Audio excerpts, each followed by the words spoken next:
100 years ago, on the 21st of April, in the waters around Spivey Point, a small clipper ship drew toward land. Between midnight and 1, something evil came out of the fog. The fog is moving inland. Lock your doors. This town sits around for 100 years and nothing happens, and then one night the whole place falls apart. Close your windows. Someone's at the front door, sweetheart, playing a stupid joke. Who is that? And stay away from the door! There's something in the fog. Are you weird? Yes, I am. Yes, I am weird. You are weird. Yes. You're weird, thank God. Welcome, everybody, to Midnight Cinema. I am Art Hennessy in San Diego. And I'm Stevie Wayne here in Salem, Massachusetts. This is WERK, and we're doing a podcast, so keep us turned on, and we'll try to do the same to you. Yeah. Erik in Salem. That's right. Erik wrote in something. So smooth, though. That's so smooth. Thank you so much. Needs to be followed by some smooth, non-royalty public domain jazz. Royalty-free jazz all day, all night. Oh, my God.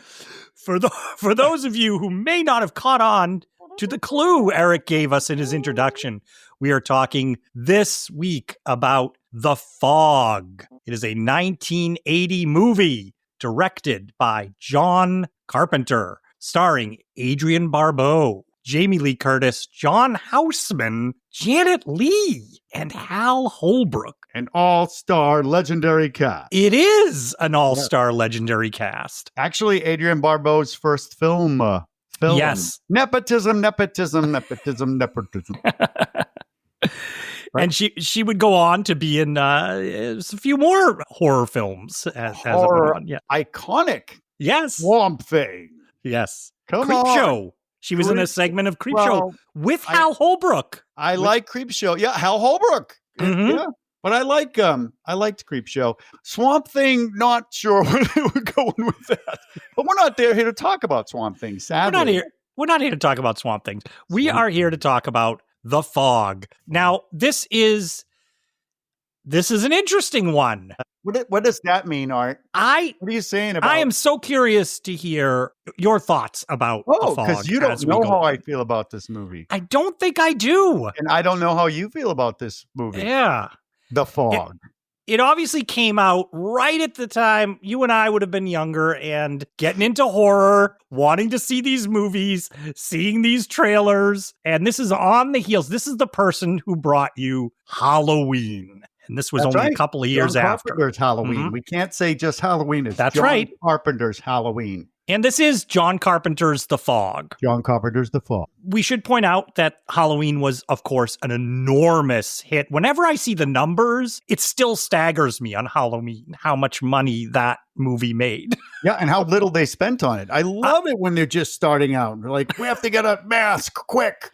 This one looks cool. Let's spray paint it. I love that. I think the equivalent from later would be how, like, the Blair Witch Project cost $100,000 to make, and it made $350 million worldwide. It was a similar thing with Halloween when it first came out. But you know, that was the first found footage, frickin' whatever it was, like found footage. Was that the only first found footage? Was that the first? Not technically, but it was the first sort of widespread, Blair found Witch. Footage. But we're not here to talk about Blair Witch. No, we're not here to talk. Wait, we're talking about Escape from New York. What? Snake Plissken. What are we talking about? The Fog.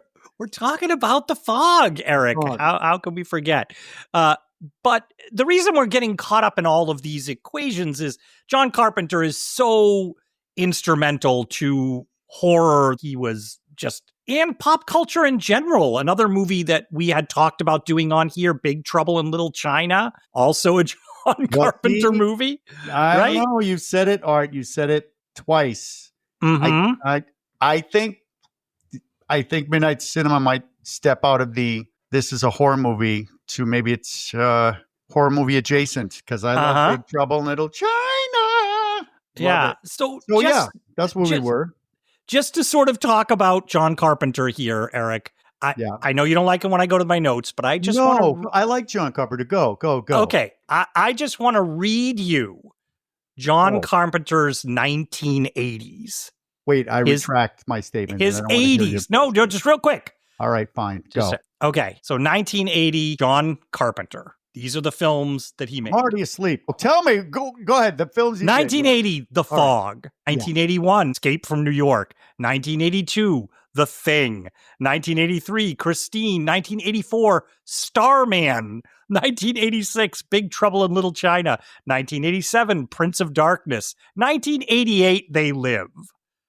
What a run. They live. What a run. But you got Starman and They Live. Yes. He's running the gamut of stuff. That's great. John Carpenter just roll. That's not even, that's 10 years, Erik. That's just in 10 years. Touching Ghosts of Mars. Or Memoirs of an Invisible Man. Memoirs. Oh my gosh. Chevy Chase. What? John Carpenter, self-proclaimed bum. Yeah.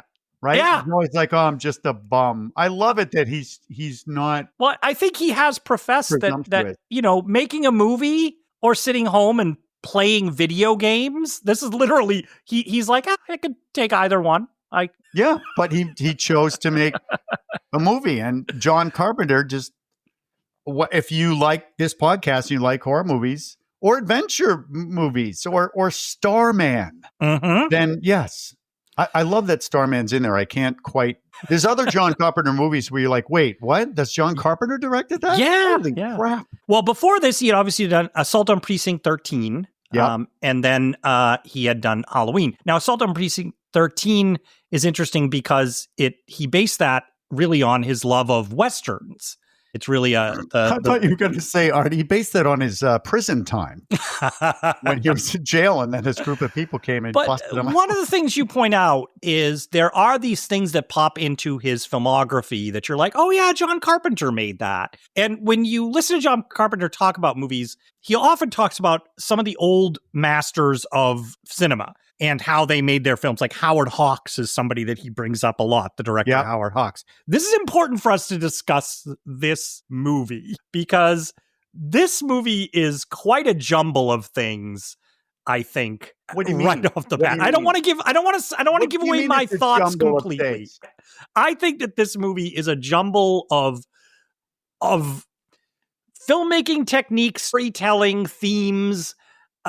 I don't know exactly how he was going to pull this off in 90 minutes. Let's right from the start say he initially didn't pull it off. This movie. All right, we go in there. Fine. I'm going to go there. Fine. This movie, if you think people think I'm being mean, John Carpenter will be the first one to tell you they got the movie all put together. And what did he think of it, Erik? He's like, this sucks.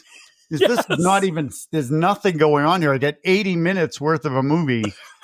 Ugh. So he asked the studio for some extra stuff. Yeah. Which he got. And he had a month to do it. A month. He had like 30 days to do it and put it together to get the movie out in theaters. Okay. So, Art, now that you know that, right? Yeah. And I learned that oh God, I'm blaming you so much. My therapist tells me to stop talking about it, but I have to, is that I didn't really delve into a lot of these horror movies that I love until you, and now I'm finding shit out. And that's one of the things I found out. And then, so Art, I'm asking you, watching this movie, do you see, this is like Humanoids from the Deep? We did that one and we clearly could see the difference. Between the stuff that was added and shot later. But for this one, no, because this is the original filmmaker. This is John Carpenter shooting both things, shooting the reshoots and shooting all that. It fits together. Story wise, this is where I get intrigued, Erik. I think to myself, what the fuck was this movie then before he added all these things in? What was it? It was a ghost story. He wanted to not have a slasher. He wanted a ghost story. And then he realized nobody wants to see this shit. So including himself. It needed to be more it would have been like a film noir type of mystery instead of this horror film. And I think I would have agreed with him. If I look at it in that context, I would have been like, I don't know that. Why did I watch this movie? When you think about the things that were added in, we'll talk about it as we get into it here. Yes. And I do want to point out, Art, I don't know if this is the right time to do it. Okay. But you and I have a past. We have a historic past acting, being in films and all that stuff. And you did a show that I cast you in called Chilling Tales, and it was on a ship in Salem, Massachusetts. You go on the ship. You remember that? Mm-hmm. Oh, yeah, very much. We have a great story of an actor who was like, I can't do it. He was telling this story. So there was a ship, and we did it with stories on the deck, which was awesome. And one of the stories, Art, is from The Fog. I pulled it right out of the beginning of The Fog. I stretched it out a little bit. That's this story. Yes. The beginning story we used it in Chilling Tales. There you go. And I also use fog in almost every frickin' show that I'm in. I'm obsessed with fog now. And I wanted to talk about that from the beginning. People should know Erik and I are very familiar with fog. And so fog. You could just talk about, Erik. There is a lot of different types of fog and fog machines and how fog disperses. Yep. And we started when I first was doing fog in a fog machine, you couldn't control it. Or if you wanted to have fog bursts, you had to use a CO2 fire extinguisher. So we would use that on stage like that. And now you can get any kind of fog you want. I love fog. Low-lying fog and mist and haze. Oh, I love fog. It's a very interesting world that you get into. Just so you know, I was in a show at Erik's theater, and we had in that show at that time, I think 4 different fog machines, if you really counted them up. Right? Yeah. We got fog blasters, low-lying fog, overhead fog, and haze fog. Yeah, sure. Yeah. Why? Yeah, it's great. No, just because fog. So Erik, where do you stand on fog as a villain? Fog is a character, Art. Fog is a major character in any show, and fog can be a villain creeping in. It can be character development. It could be helping you with your entrance. We even used it. I was in, what was it? I Hate Hamlet, and I made them use low-lying fog. I had a low-lying ice fog, dry ice pouring in. People clapped when I came out, not because of me, because of the effing fog. They were like, who gives a shit about the acting? Look at that fog.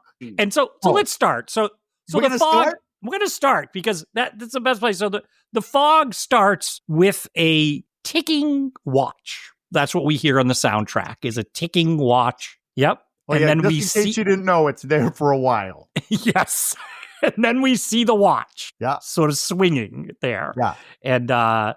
And behind the watch is a bunch of kids lit by a campfire, and they're just all engrossed and sitting there. And we're going to hear a ghost story. This movie starts with a ghost story. It starts with a jump scare, Art. Oh. The snapping watch. Yes. If you just listen to that sound effect. It's like clicking the, okay, scene 1, take 2. It sounds just like that.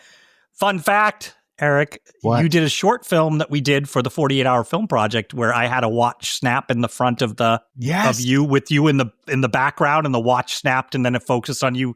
I stole it from this. Nice. I based it off of this. Spoilers, you might like this movie. Spoilers. And then we're going to hear a ghost story from somebody with a great voice for a ghost story. As a matter of fact, he was in a movie called Ghost Story. Oh, he was in a movie called, yes. That's right. They only cast seniors in that movie. That's right. Fred Astaire. Yeah, so John Houseman. Mm-hmm. Didn't he start late as an actor? Did he start his career late? Started late as an actor. When around that era, he won an Academy Award, right? Or was at least nominated for The Paper Chase. That movie. Oh, I thought you were going to say for The Fog. No, but then he was everywhere. He was in a lot of stuff. There was like a John Houseman moment. Yes, he was America's favorite old fart in Scrooged. Yeah, still telling a goddamn story at the beginning. Right, cold weather. But yeah, John Houseman. Now, originally the concept for this, what I read, was Orson Welles. Was supposed to be that idea, but they get John Houseman, put a fishing cap on him. Oh my God, Art! That just hit me hard in the face. This is a fishing town, and John Houseman just sounds like he came out of an expensive restaurant. I know. I'm going to tell you a ghost story, and then we'll all have some cognac. Yeah. I mean, oh my God! Yeah, where did he come from? He's old. What's his name? Old Mr. Machin. Yeah, he's named for the famous horror writer Arthur. Well, Machin. Art, a lot of that in this. I love John Carpenter throwing all his friends' names and even his old girlfriend. Yeah, I love it. Like the names. But yeah, so John Houseman's telling the story. Great person to have tell it. It's a good little story. I liked it. The fire looks great, lit fantastic. It's on a set. It's not on the beach. They didn't film it on a beach. They filmed it on the set. They did. And this is one of the reshoots. They added this. This wasn't at the beginning of the movie. I can't picture the movie without it, Art. I can't picture not having the scene. And I watched the scene so many times that now I'm looking for people laughing. You're ruining movies for me. Where's the little girl and she's smiling? I know. Everybody's supposed to be scared. Who knows how many times they right. that story. John Houseman's like, if that little girl doesn't stop smiling, I quit. Houseman does a great job. He does. But I will be honest, it doesn't look like he got the lines that long ago when he's doing it. He's a slow talker. Yes. Thank God, because they had to pad the runtime. This is supposed to add 5 minutes because it's 5 minutes till midnight. Yes. What are these kids doing out with an old man on the beach at 5 to midnight? Is it a summer camp? Yeah, like it's not. I was going to ask you. It's not Halloween. It's not like every year for Halloween we go out to the beach and listen to old Mr. Macon tell ghost stories. It's something like everybody does. Like I'm like, is it for the Founders Day? It's the 100. Yeah, it's the 100-year anniversary, April 21st. Like, let's get rid of the kids. Let's put them out. And as you point out, Eric, it's almost midnight. Yeah, it's 5 minutes to midnight. Time for one more story. Yes. And so he tells the story of the Elizabeth Dane. Yes. The ship, and it was out there, and it saw a fire on the beach. Where was it, Art? Where's the ship? Spivey Point. Spivey Point. Spivey Point. Great name. It's a great, yes. So, and he tells the story that I could recite it, you could recite it, because we did that adaptation on that ship. Sure did. Yes, we sure did. I could almost recite the whole thing, but they see the fire, so they steer towards it, but it was just a campfire, and it crashed upon the rocks. Another thing I thought he said with this thing we're talking about, I thought this happened in a movie. He didn't say it. I thought he really was like, by God, it was a fire. Like this one. He didn't do that. No.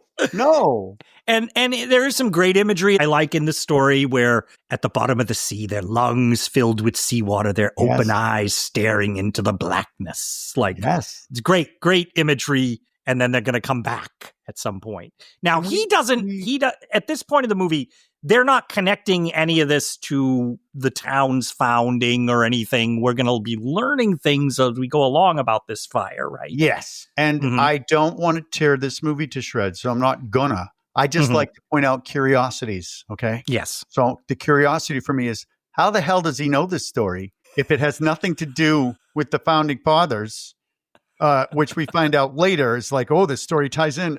How does he know this story? I don't know. I just how does he know? There were a lot of ships that crashed that he based this on. There was one in particular that John Carpenter. So I don't know. But as you point out, not to go back, Eric, and says, go back. What is this movie? What this movie started without this? Originally, it's so weird to think of it that it wouldn't start here. Yeah, it would have started with just weird things going on in the town. But it was smart. It's smart because this story gives you that feeling. It prepares the audience for the idea of we're dealing with ghost stories. We're dealing with ghosts, classic sort of ghost stories. Mhm. And I also want to point out, I don't know if this is the time to do it, but I can't help myself. I'm like a freaking third grader. Is I believe that the fog is the catalyst to the famous Sir Arthur Hennessy in dozens of renditions of ghost stories for Tales and Ales, because Chilling Tales was gone. And Sir Arthur Hennessy, known for his awesome voice and known to break set pieces by crushing them with his body.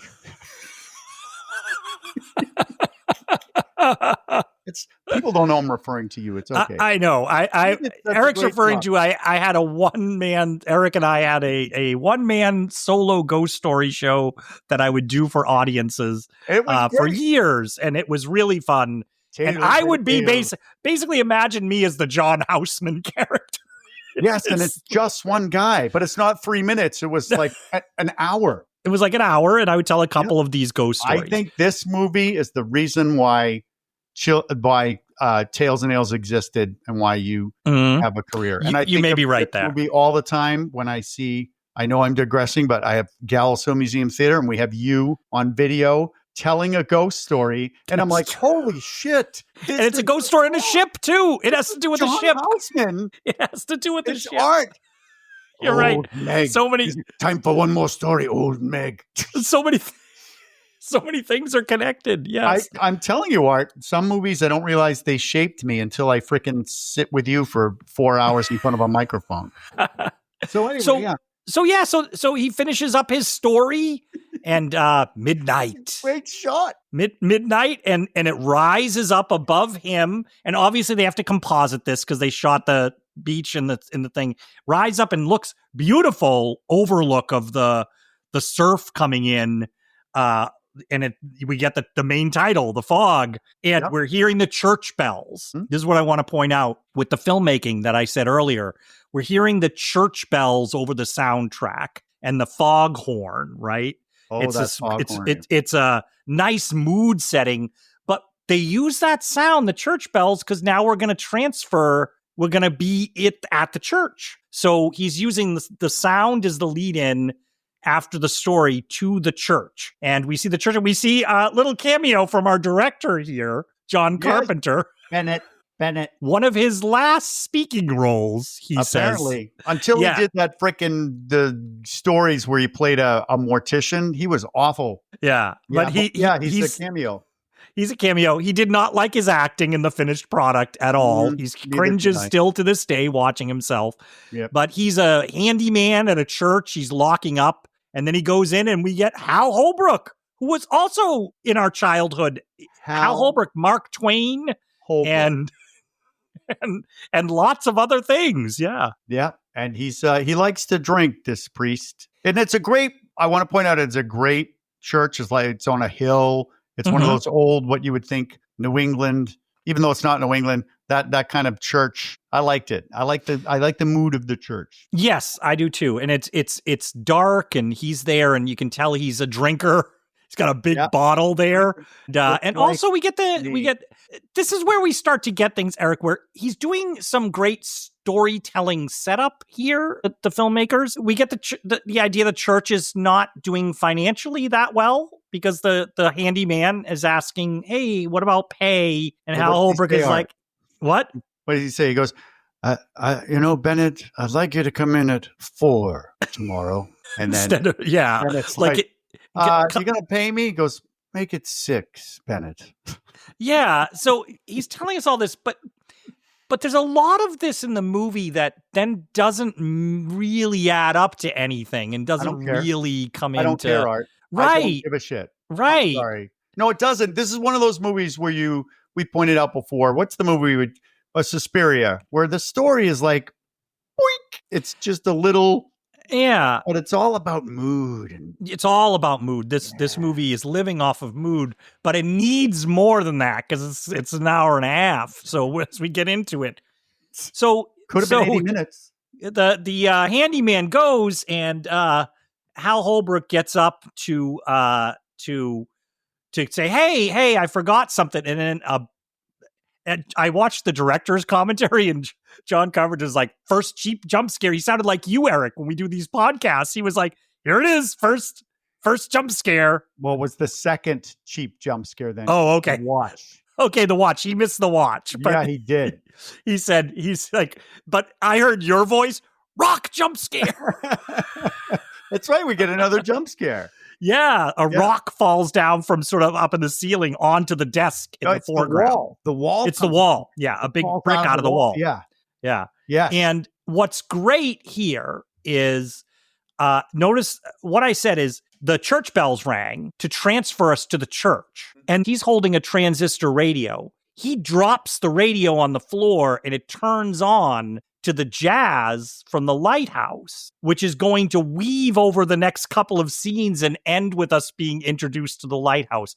So all I do to mention this stuff, Erik, is I see the filmmaking, I see what he's doing, and I appreciate it, but I'm not sure it all adds up and coheres in the movie to make it any better. Like, I think, do you know what I mean? That's like, what I love about you, Art, is you notice that these things, I wouldn't notice that he's doing that tie-in, but now that I realize that, I appreciate more. No, I do. I appreciate it. I wouldn't even notice that, but you did in the bells. That's pretty good. Good job, John. Good job, you bum. No, seriously, it's good stuff. Over this it's like jazz, easy listening. It's sort of the idea of something you'd hear at night to put you to sleep, I guess. Oh, it puts you to sleep.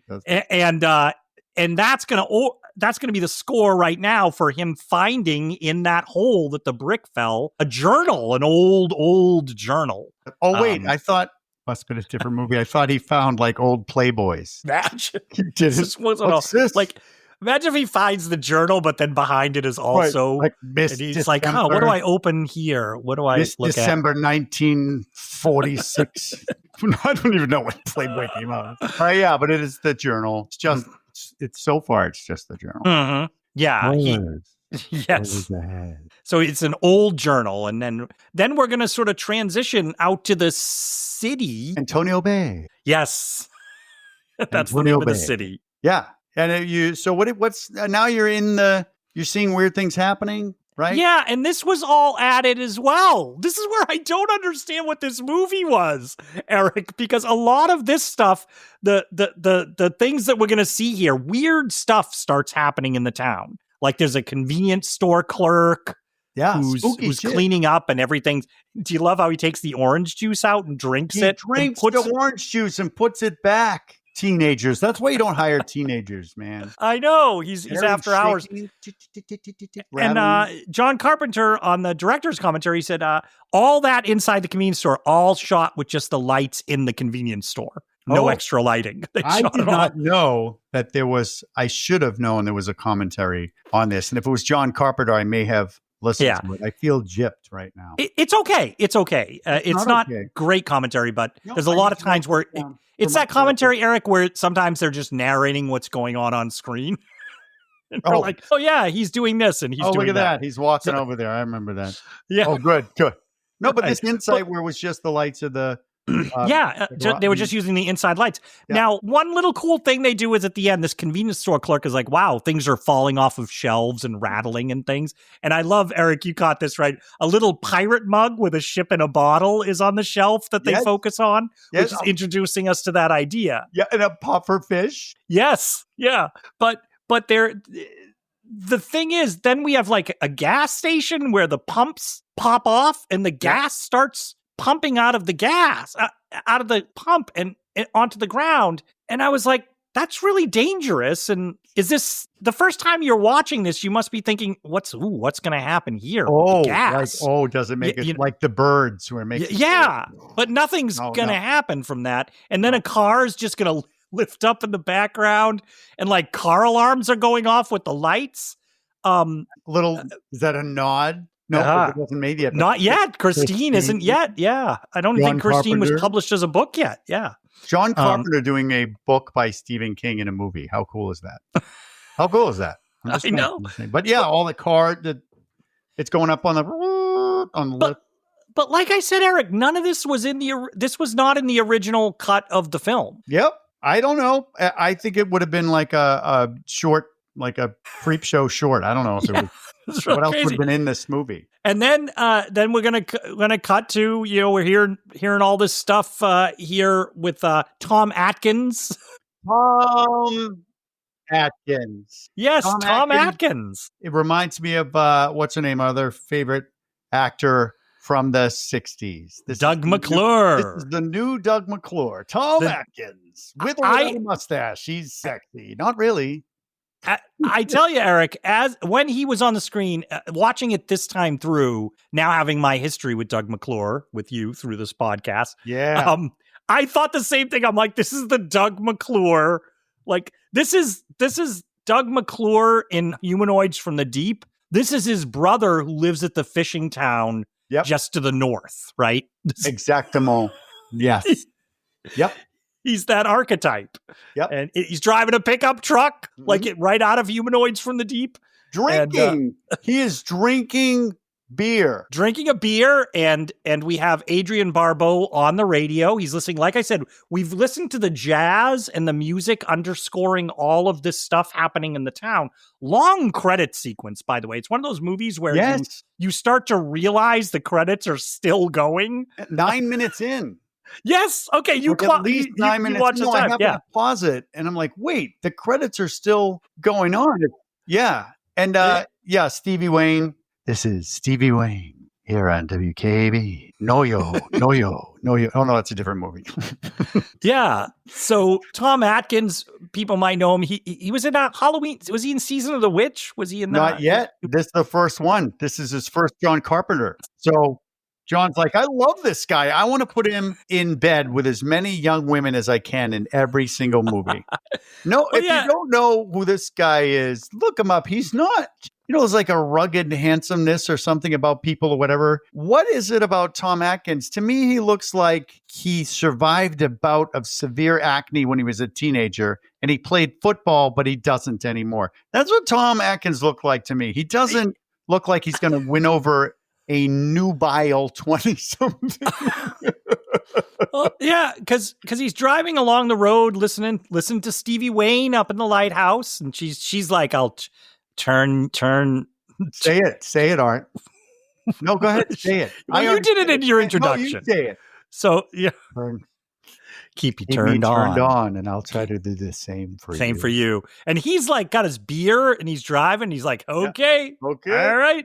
But then he's going to get some company because in the darkness in his headlights, we see a hitchhiker. Yep. And this is Jamie Lee Curtis, another John Carpenter favorite.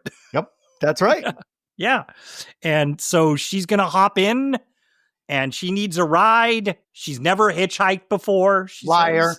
Yeah. She's a liar. I thought you said you never hitchhiked before. So they start driving, and I kind of like this dialogue that they have where at the beginning where she's like, "Are you weird?" Yeah, and he's weird? Like, "Yeah." Actually, he goes, "Yeah, I am." And she's like, "Thank God." She's like, "Thank God," because everybody else is normal. And I'm like, okay, this is kind of fun dialogue. And I'm thinking, and we're going to talk about this as the movie goes on, of this banter back and forth in these Howard Hawkish movie era of that era. And I really think that Carpenter is doing that in a lot of these things, like we're going to see later with Stevie and the Weatherman. And I think there's a lot of that banter he's trying to do for that type of movie. And so they're driving along, and then suddenly the windows blow out. They all smash out. So him and the older, sexy Laurie Strode. Yeah, the windows blow out. So from Halloween, she's Laurie Strode from Halloween, but she's older and like a little bit more. You know what I mean? Yeah, which That's Jamie Lee Curtis said she appreciated because this was a role where she could be more of a, I don't know, just different from the roles, because she was sort of now being in roles where she is the scream queen, who's also the one who's the virgin, I guess you'd say, and stuff like that. She was here, sort of not here. So the windows blow out. Not her. Yeah, the windows blow out. They don't know what's going on. It's great. So we're getting the feeling all this weird stuff is happening around the town, and it's after midnight. Yep, as Machen said. And there's some woman we don't know who she is, and the chair moves, and I kept thinking, Ghostbusters. The chair goes. Yeah, we don't know who she is. We know the actress is, though. I like Yes. this actress. Yeah. Yeah, Nancy Loomis, Loomis. right? Nancy Loomis. Nancy yeah. Loomis. And oh, wait a minute. Favorite of John Carpenter because he named Dr. Loomis in Halloween after her. That is cool. Yeah. I don't And she even was know great in Dr. Halloween. Loomis. I liked her. I liked her in Halloween. She's the girlfriend of Laurie Strode. Mhm. What? Yes. What's going on here? It's like a multiverse. Yeah. So, imagine if Donald Pleasance was he picked her up. Hey, how's it going? I'm well, here. I'm you here. can I'm imagine not Donald blocking. Pleasance should have been the ship captain, right? The Oh, guy no, telling he should have been he should have been the guy picking up Laurie Strode, just picking a up, completely different picking movie. up. Yes, I'm weird. I'm weird. Are you weird?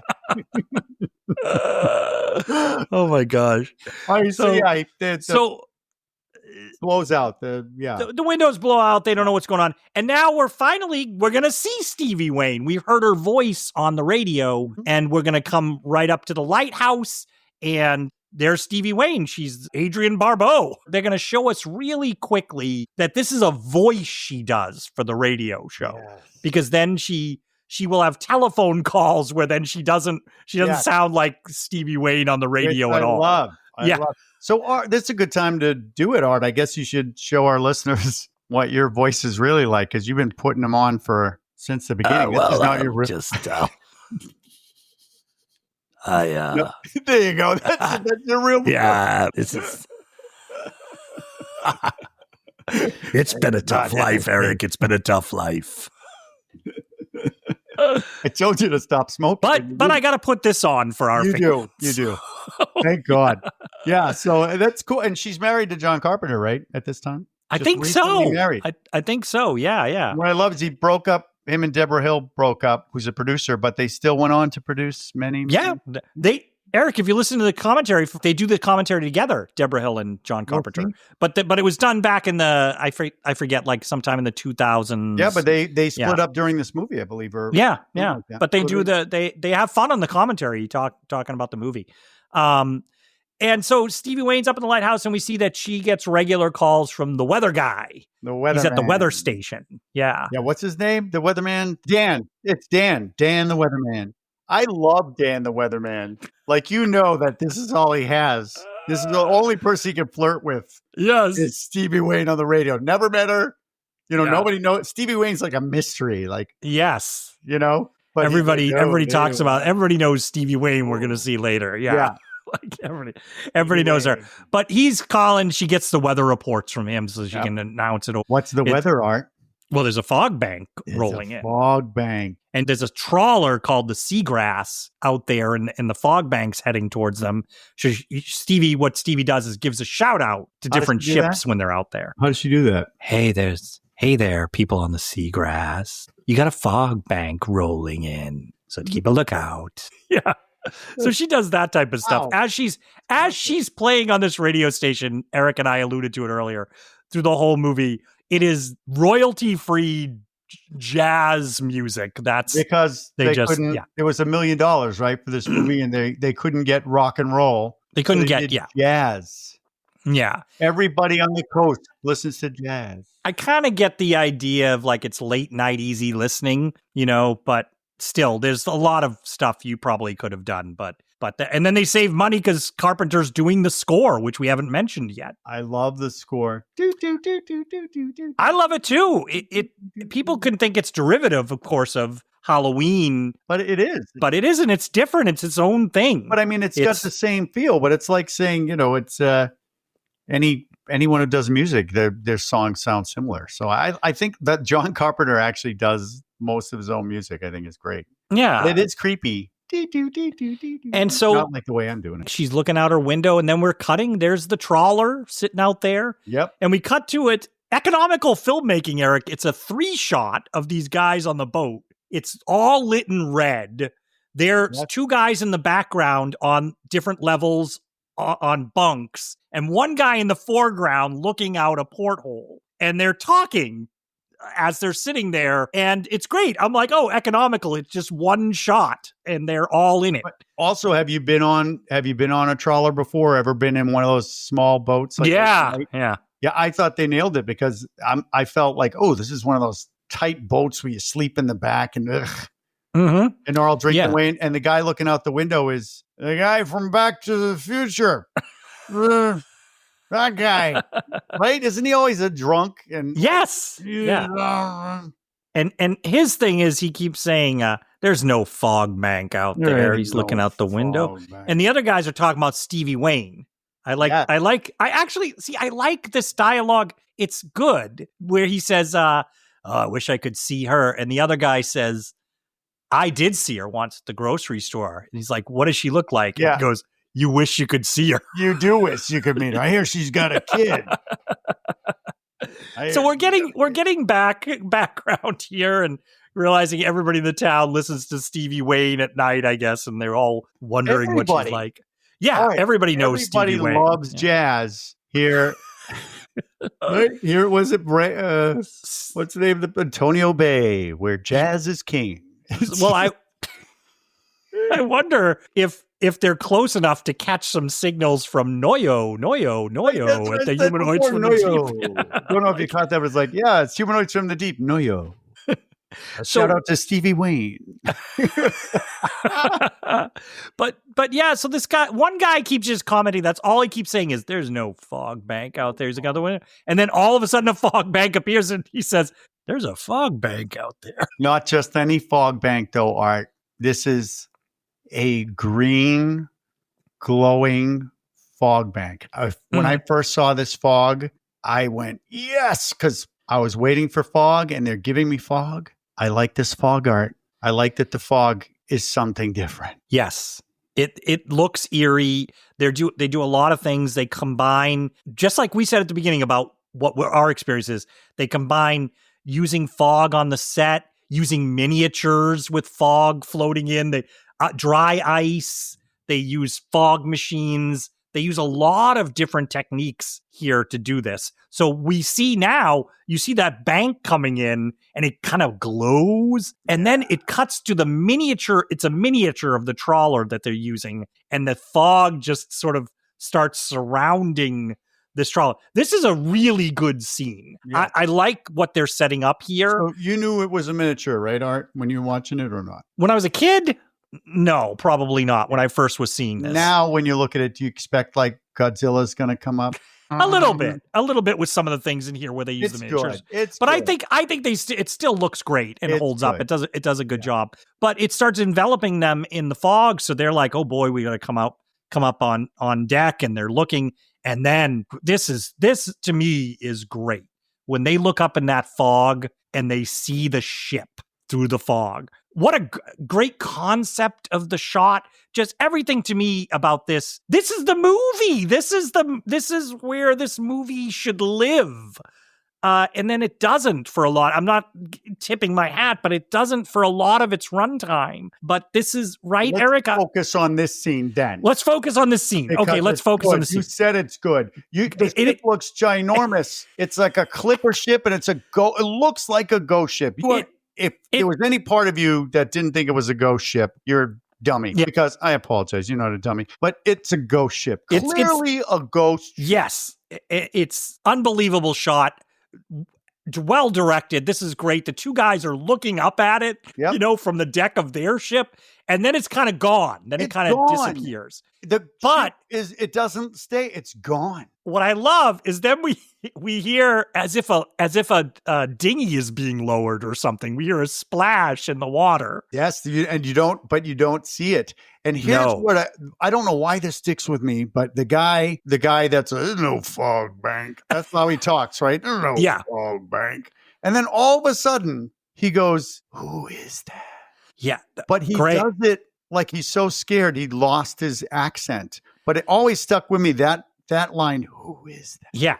That always scared the shit out of me. It still does. It's great because they're looking. It's that idea of we feel it. They're peering through the fog, and you're sort of starting to see that there's somebody on the bow of their boat. There's somebody is now standing on their deck. 3 people.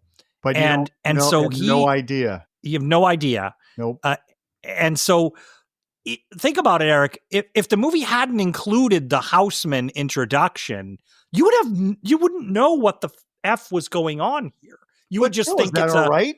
Is that okay? It's fine. It's it's not bad. I'm just saying, somebody watching the movie, we're kind of keyed in like, oh, this might be that ship that John Houseman was talking about that, I'm like, this might be. The men from the Elizabeth Dane will return. So we think, oh, this is them. And I do want to point out in this scene, what's also scary is they're not shadows. You can see that they're figures, but you cannot make out any nothing. You can tell that they might be a little like tattered, but then they're holding objects, and they're not ordinary. They're not swords. They look like fish. Well, there is a sword. We don't see that yet. No, we don't see the sword yet. Art. Yeah. Spoiler. Okay. But they're holding like what you would think of fisherman's gear. Gaff things, right? Yeah. And I will point out that these are not pirates. So those of you reviewing this movie, these are not pirates, and it's not a pirate ship, okay? These are wealthy fishermen, all right? Just want to point it out. They're not pirates. Yes. So there we go. And they're standing there. Yeah, they have these implements. It's a great shot. Foggy. This is perfect. And then this is where they had to go back. They did have to. It's pretty seamless, Erik. You were talking about this when we first started. They added, these guys are going to get attacked now. They're going to get, suddenly we have shoop right through his middle. There's like a sword comes from behind. This is the sword. Yes, we do see the sword comes right through the guy. And some of these things are shot after the fact. Like I said, when they think the movie needed some more gore, they're fairly integrated, I think, well, with what's happening here. I think the original concept, Erik, was we weren't going to see any of these deaths. We weren't going to see these things. They were not included. This is a extra bit, and I can't see how you wouldn't want to see this. But we want to point out that John Carpenter didn't want really a horror movie. He wanted a ghostly mystery. So he didn't want to do brutal murder, but everybody said, no, yes, you do. Yeah, let's do that. But did not include blood. He was hoping for a PG, but he still got rated R. But I love that there's no blood. Yeah. Because when the sword comes through and you hear it go whoosh, and the guy goes, oh, and then the other guy gets hit with a whatever that meat hook thing that you said it's like a hook, the gaff, I think they call it. Yeah. And it kind of lifts him up a little bit. It lifts him up off the deck. Yeah. And then he gets his eye death scene. Yeah. Like on the deck. He's like, ooh. Yeah. We see his head hits the deck. Yeah. One of them. And then the fog it's a line of light across his eyes and the fog's sort of increasing. And then we cut just great to the inside. There's still one guy inside in sort of the wheelhouse. Yeah. And it's a long. Laurie Strode's girlfriend, Art. Boyfriend. That's Laurie Strode's boyfriend from Halloween 2. Exactly. Yeah, it's a long room. So in the way back, we see a window with all this fog in it. And this guy's in the foreground and he's lit with a light in the foreground. And he keeps going, oh my God, what's going on out there? That looks like that was a ship. The dialogue is kind of funny because it's stuff that's already passed. But in the background, we just see something opens the door. Like you said, that craggly shape. Can't quite make out what the shape of him is. And it's a great, well-constructed scene. The lights keep going out and on. And the thing is closer after every time the lights come up. It's closer to him. Yeah. And all you see really is the guy's face. He's like, oh, it's really foggy out there. And we also want to point out that the fog, it's not just fog, it's doing something. So the fog makes its way into the engine. Yes. It takes out the engine. I thought that was cool. Like, and you can tell it's easy to tell. I don't say this in a way that makes it seem like it's cheesy looking, but they clearly put the fog in those things like the engine and push it out and then reverse the film so it looks like it's seeping into the engine and burning out engines and things like that. We're going to talk about that a little going on, Erik. How these guys operate this fog, like what's their plan and how's their tactics. So this guy's going to get an extra special death, Erik. He does. It's so quick. I love it. It's just that he has it looks like an ice pick, that you use to he just goes chikonk, chikonk. He picks him up, and, like, oh, and then he just takes both his eyes out. You don't see the eyes. You just see what he's doing. Chikonk, chikonk. And I just like, wow.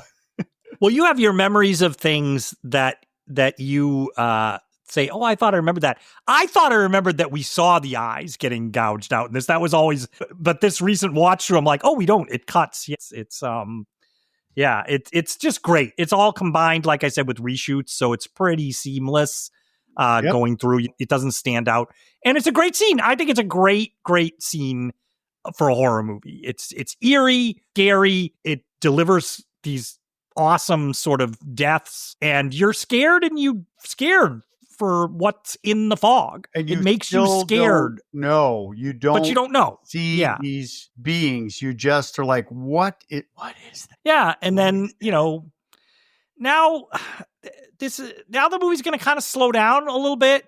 Here we go back to the lighthouse. She's talking to the weather guy again, Dan, and the fog bank kind of moved out. It didn't fizzled out, and Dan's like, "What?"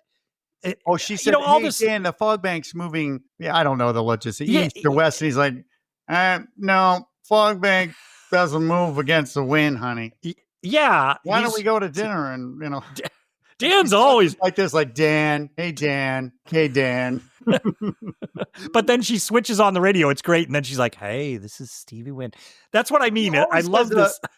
This job, Art, would you want this job? She's glued. How does she go pee? She's glued to this thing. She's like, you got about 30 seconds, Dan. And it's just it's always like, she's always telling people, I got like 5 seconds. I got does she talk after every song? Sometimes she says like, I got 4 in a row coming for you. So I guess she lines up like 4 things. And it's a nighttime job. It's from like 6 to 4? Yeah. And we're going to find out later, Erik. We'll talk about it, but she owns this station. So I guess this is what she got the station. It's not she's just the DJ here. She owns it. So she's chosen to do this shift. Yep. Let's talk about this location of where she is at the time. Right. Because she's in a lighthouse, and the lighthouse is 300 steps down. And here's the fun fact is my wife, Orsina, has been to that lighthouse. She used to babysit for these people in California. And she said, oh, yeah, I would go down those steps all the time. And I was jealous. I'm like, what? Was Stevie Wayne there?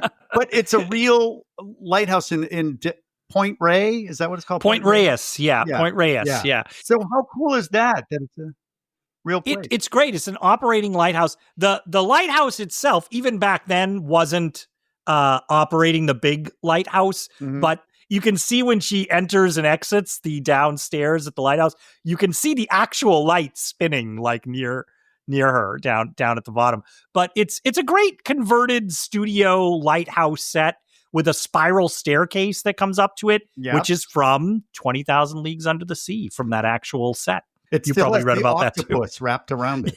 No. Which they found and they found it when they were looking for stuff. Staircase. Yeah. But then we're going to cut Tom Atkins and Jamie Lee Curtis. They did not waste any time, this couple. No. He picked her up as a hitchhiker, and we cut to them in bed. Yeah. Post coitus, would you say? Yeah. I just connect it with like when we were growing up, the 70s, sort of like on the radio too, you'd have these songs like, I was driving through this town and picked up a girl.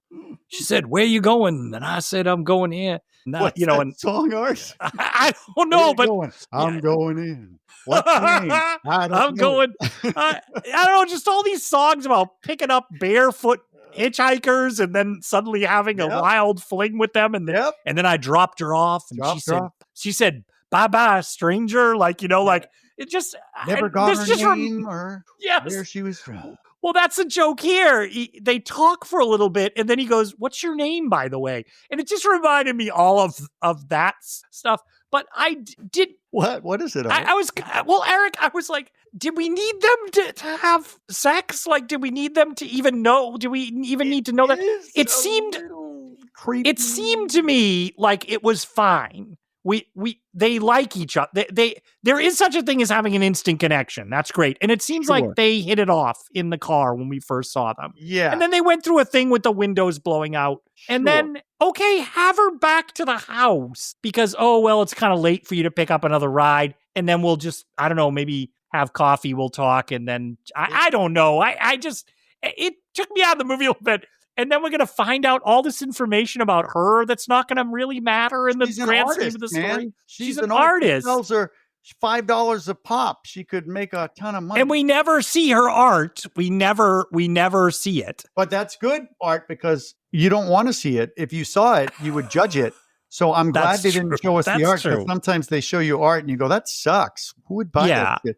And what's the name? I want to point out this too, because we got Laurie Strode basically. Mm-hmm. And then she's playing another character, but she's in bed with a guy named Nick Castle. And Nick Castle is the Shape in Halloween. Yes. So Laurie Strode is sleeping with Nick Castle with the Shape. She's sleeping with her brother. Okay. I don't know how I got to that. I'm sorry. There's a lot of that in this movie. How old is this guy? How old is frickin' Atkins? I don't know. I didn't look it up for fear of what I might find. Because Jamie Lee Curtis is still pretty young at the time of this. Yeah. And so she's a sketch artist.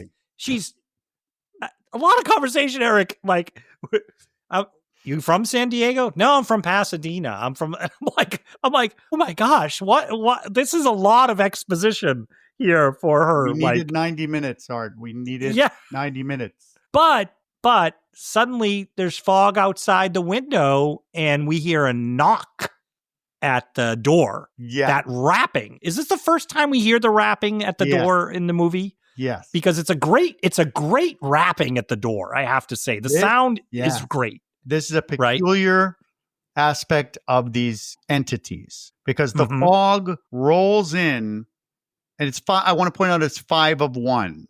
So almost an hour has passed, but the fog is glowing and the doors are his doors, he's got glass doors and stuff like that. I think he does. You could easily break this, but somebody rapping and then the figure moves away as he approaches the door. So you moves away and sort of disappears into the fog. Yeah, like it moves diagonally. About what's happening here. Yes. Yeah. And I do want to point out that there's a boat on the water, right? Mm-hmm. 3 people just killed way out there. And the fog is now here at the house and there's a figure there. So what's going on here? I want to explore that as we go on. Yes. Okay. So he gets up, he's looking at the clock, he's gonna go answer the door. And they cut to a shot outside. So far it's like, ooh, what is that shadowy figure? And the guy outside is raising one of those hook things or something. Yep. As if he's waiting for the person to open the door. Yes. Why does he have to wait for the person to open the door? That's a good question. I know. And you know what saved his life in this scene? He stopped to put his pants on. Yes. Yeah. He's getting dressed. If he didn't put his pants on, if he just grabbed a towel or whatever, he'd be dead. Just saying. Yeah. Good job, buddy. Putting your pants on. And then it's the clock strikes 1 because I think it's already going that, that little pre-thing that clocks do. Dun, dun, dun, dun. It's doing that as he's getting his pants on and stuff. And then the first strike that 1 is the clock actually breaks the clock face. And the fog just like it's gone, right? It kind of just drifts away and disappears. The witching hour art. So then, there's nobody. Do you have a problem with after this, like I did, where from midnight to 1 a.m., if I was awake during that time, I would freak out? Yep. No. I'd have to wait till it gets to 1 a.m. because I thought, whatever's out there is going to come get me. But after 1 a.m., they have to fuck off. Yeah. I mean, so I will say, Erik, in this movie, the fog's got a tight window that they can operate. Yes, an hour. They have an hour. They have an hour at night to do that. And how many days do they have? I guess they have 2 days. Nope. No, they have all the time they want. If we really look at it, these guys can come back every night until they do what they're going to do. Right. They come back every night. And so now we're going to cut to a beach, beautiful beach, kid out there with his fishing rod, and he's running along and he sees off in the distance something shining. Great shot. Yeah. Right? You do see there's something there, and it's almost like somebody's, shining a mirror. Yeah. Right? Cool shot. You would see that. You'd totally be interested to go look at see what that is. Yep. If you were a kid or an adult, even. An adult, you Like you'd kidding me? say. I'd be right over there. I've been looking Yeah. for coins ever. This movie, Suspiria, why horror movies just made my life. I don't know where I'd be if I was watching like musicals. But So I was he always looking for shit on the beach because of this movie. So the kid goes over and he, this is a kid on the beach. It's bright daylight now, we should say. Yep. But he's looking and there's a little, like an old gold coin stuck in the rocks, which, wow, cool, right? Yeah, but not a But there's pirate waves coin. coming over. There's waves coming over. Yep, crashing over it. Yeah. And then the coin disappears. Hmm. And it's And some there's this driftwood. cool piece of wood. Look, Mom, I found this cool piece of wood. Yeah. And it just says Dane on it. Yep. Broken piece of wood. So Dane, you can see there was something before it, but it's that part's broken. Dane. Yeah. And I Yeah. thought it So was he scary. Did you think Yeah. that wood was scary? I think well, it's eerie. It's eerie after what Eerie. we've Okay, just yeah. seen. Eerie, So yeah. we've seen that the fog enveloped this trawler. It tried to kill Tom Atkins. And now this kid is seeing this thing on the beach. And we should say it's underscored, with him coming across the beach, and look at this. So it's Carpenter's score. That like the little What's that? What is the ice cream truck? I Oh, the snow imagine cone? ice cream trucks should come with John Carpenter's score on them. Just before like- we shot this, or at the ice cream Do, truck. do, do, do, do, do, do, do, Oh do, my God. coming around the corner. So we're gonna see who this kid is now, because he's coming into a fabulous house. This is a real house I that he think comes Stevie into. Wayne here. inherited a lot of money, is my Yeah. So, and I will say, here's the filmmaking again. Great shot. We're seeing the kids through the window running towards the house, and it pans over, and there's photos on the mantle as it's panning over, and we see that she's with a man. It's Stevie that we've seen in the lighthouse with a man, then with a baby. Then it looks like a Chicago radio station that him and this guy either owned or worked at. And then it pans over, and then the guy's not there in the photos. And then it's a newspaper article that says that Stevie, new owner of Antonio Bay radio station. Yeah. So What's the deal there, yeah. Art? Do you think he died and left her a lot of money, or do you think it was a divorce? I don't know. It was a divorce. I watched that twice to see if I could take from the clues, but I think you have to infer it yourself. Like, You're looking for clues. Now let's see. What's he wearing? well, I don't know. You always come up with cool things. That's how you influence me. I'll be like, oh, I totally missed that. Oh, thank And God. so Hey, I everybody. sometimes watch things. I sometimes Everybody, watch you things heard it. twice. I influence. No, he Art does. He Hennessy. totally I do. influence Art Hennessy. He said it. You but you Can't take it totally do, back. because you'll see things sometimes. I'll be like, oh, that's cool. I didn't notice that. But the camera's just all one shot, and then he comes in. And he's got his driftwood and comes in and wakes up his mom. She's sleeping because she's on the night shift. Yes, 6 to 4. So who's there now? Oh, it's Mrs. Like, who's at the radio? What? Mrs. No, but Kovitz. but the radio station. Oh, who's- no one's at the radio station. Yeah, what's going Does on? it only run at night? Like, Like what at the house? Yeah, what's going on with the radio station? It's done, right? It's only at night, right? is it? It's got to That be. seems weird. If so, why the hell would she choose to go there at night?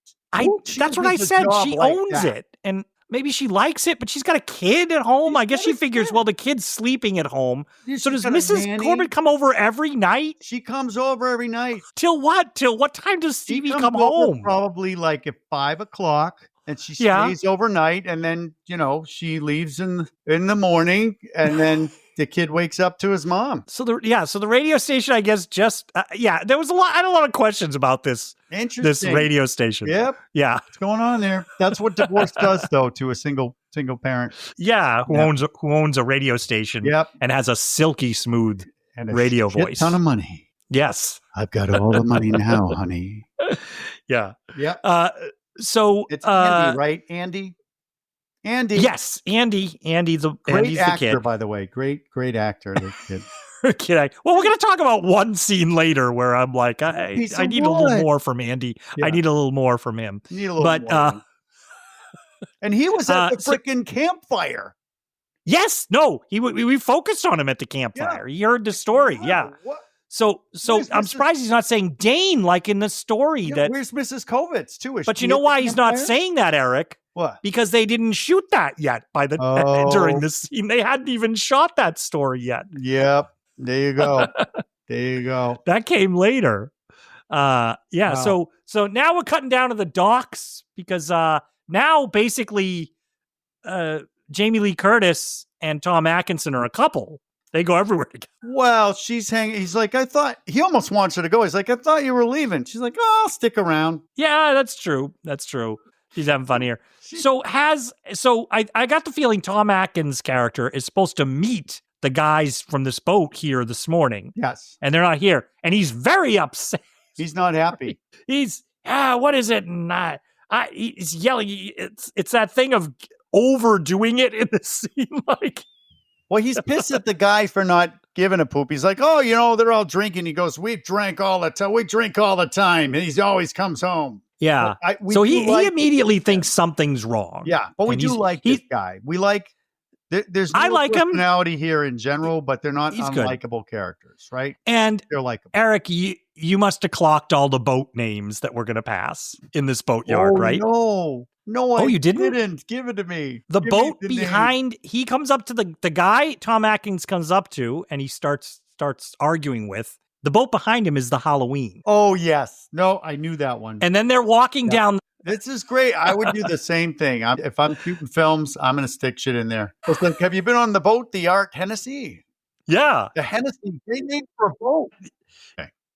Well, while we're pointing this out, everybody does this. I'm kind of getting sick of the name, but Arkham, it's like Arkham Reef. Yeah. I'm like, okay, yeah, Arkham, Lovecraft, we get it. Haha, Batman. All right. And there's another one later that I know you're going to point out to. Maybe a certain medical professional. Yeah. Oh, yes, I will. Yes, I will. I will. And now, so all right, so we got this. This is where I think you said earlier the original construction was like a mystery. So I guess Tom Atkins is being introduced to this mystery. Where's this boat? But see, we as the audience saw what happened on the boat. In the original construction, we didn't see them get killed in the boat in the original construction that I think they had. So we'd be a little bit with Tom Atkins and the rest of the people about what happened. More of a mystery, but it'd be more of a mystery. We know what happened. We know what happened. So imagine seeing this movie and you don't know what happened on the boat. You didn't see Tom Atkins get the knocking at the door also added. You don't get any of that stuff. It's just, where's the boat? That's where we're at right now. Yeah, that's what I said at the beginning. I'm like, was this movie? But I guess what you'd get now, Erik, is we're going to have to do a lot of stuff about this big celebration that's coming up. The 100th anniversary. The 100th anniversary of Antonio Bay. This is what's always fascinating me now living in California. Is like being born and raised in Massachusetts, everything is like 300 years old, 400 years old. And out here, the things that like are, obviously people were here for a lot longer, indigenous people, but there's all these celebrations of stuff that's like 150 years. Yep. Celebrating like Disneyland, celebrating 75 years. Yeah, right. It's just it's a really, really, it reminds me of a Jay Leno joke where he said the first time he came to LA, somebody was like, you see that building over there in that corner? That building was built in 1946. And Jay Leno was like, I'm from Massachusetts. My teachers are older than that building. Yeah, so it's the 100th anniversary of Antonio Bay. It's a big celebration. And we have Hollywood royalty here and Hollywood horror royalty here. Original Scream Queen, one of the original Scream Queen, Janet Leigh is here. Jamie Lee Curtis's mom. Yep. How cool is that? Yeah. How cool is that? How did she Scream Queen? So yeah. So she was in Psycho. For those of you who don't know, famous shower scene. And then now your daughter inadvertently becomes a Scream Queen for quite a few movies. How cool is I know. That? Not on purpose. Was it on purpose? Did they like? Hey. No, I don't think it was exactly on purpose. But Janet Leigh here. Who's her dad? I will say, though, Janet Leigh is in a movie right now from the 60s when she comes into this movie. She's from the 50s or the 60s here, her character. Yeah. She is in a completely different movie than is being done right here. And this is the influences that I talked about earlier, Erik. John Carpenter really liking those Howard Hawks movies and those types of movies. Think of like His Girl Friday type of things. I think that Janet Leigh is in that mode. She's coming in, the celebration, and we got to have the celebration. She's in charge of it, and she's got her blue suit, and Nancy Loomis is her assistant. And yes, Nancy Loomis is sort of, yes, ma'am. Yeah, ma'am. Yes, ma'am. Yeah. She has this attitude, so they're like, but like I said, the dialogue, I think he's setting up this dynamic. He probably said, okay, you're going to be like this, and Nancy, you're going to be like this. And so you two are like, it's going to be like an oil and water little thing. We're going to have fun watching you two interact with each other. Have so much fun watching you two interact. Yeah. And I have to say, so she's looking over the festivities that are getting lined up, and this is true. I thought this before I listened to the director's commentary. I'm like, is this in somebody's backyard? This shoot, like where they're setting up the founder stuff, and it legit is like in somebody's backyard. Really? Like it? Yes. Yeah. Where they have the stands, and they have the statue under the veil, and they have everything set up. As a movie maker, $1 million. $1 million is still a lot of money, but a low budget movie in 1980, 70, 1980? Yeah. 80, $1 million. That's still a lot of money to scrape together to get shit going, but he obviously made his money off of Halloween, so I guess he had it. Yeah, well, the studio would give it to him. They gave him the reshoots he asked for, so I think the studios had a little trust in him. Halloween made a little money to do it. Yeah, and this did too. We should point out, we haven't really said that this made money. This movie, it did make a profit. Thank you very much. Yeah, and I said this. Maybe you didn't hear it, and maybe people listening are like, Erik, Art didn't listen to a fucking word you said, and you should bring it up again. So I will. But I'm sorry, Erik. No, we're excited. Have you been there? I'm sorry. Have you been there the whole time? I have been. Yeah, I'm on this end listening to you. I'm listening to you. When you give me your little points of interest about some freaking photo of a guy. I think that's the dad. But we talked about it, which was cool. No, well, if you don't know, then wow, where have you been? But Janet Leigh Curtis, Janet Leigh, and her dad is freaking Tony Curtis. Mm-hmm. Yeah, she's Hollywood royalty. Well, how cool is that? It's like, this is my dad. How are you? Nice to see you. This is my daughter. How bizarre is that? Erik, think about it. Like, your mom is the woman from Psycho, and your dad is Some Like It Hot. Like in Some Like It Hot. Yep. And he also talks for some reason like this. Yeah. And he was a Boston Strangler in a later movie. He was pretty creepy in that movie. So many things. He was also, wasn't he in The Great Race? Yep. He's a good, and The Sweet Smell of Success, if anybody's seen that. Wow, that's great. See how we digress, but now I'm good. Now I feel like I've been paid attention to. How long have you been standing there? How long? Wait, are you in a chair? Yes, I am. I'm wearing a shirt with a fog on it. Yeah, we're gonna have we're getting the festivities. We're gonna have a candlelight procession. How many people are there for this? How big is this town? I don't know. There's some bleachers. I think we're not supposed to think. Interestingly enough, this is where John Carpenter lives, up in that area. I think he settled up there. I think that's where that whole Point Reyes area up there. I think that's where he lives right now. Oh, so right near Arkham Reef? Yeah, that's cool. So now we can actually tackle this a couple of ways, because this movie does a lot of this as we're going to go on, Erik. It intercuts between different groups of people. Mm-hmm. And right now, for the next section of the movie, we're going to intercut between Janet Leigh and Nancy Loomis are going to the church to talk to Hal Holbrook. Yeah. And meanwhile, Atkins and Jamie Lee are on the boat going out to investigate the seagrass. And then we also have Stevie on her way to the lighthouse. Yeah. So we keep things going on. They're separate, but we keep intercutting to these three storylines throughout this. So the way I want to break it down, Erik, is let's talk first about Jamie Lee and Tom Atkins, what they're doing. So they're having sex, right? Yeah, no, they're on a boat. They're on the boat. Yeah, they're heading. They're on a boat. They're looking. Yeah, the seagrass. They're looking for the seagrass out there. Well, John Carpenter on camera getting sick on the boat. Yes. Yeah, he said he says one of his worst experiences filming of his entire career was out there on the water for these shots out there on the boat. Nobody I guess he didn't take his Dramamine. I mean, yeah, I guess he didn't. He probably didn't take it. Yeah. Dummy. He's a bum. So yeah. And he was really suffering, I guess. Poor guy. About this.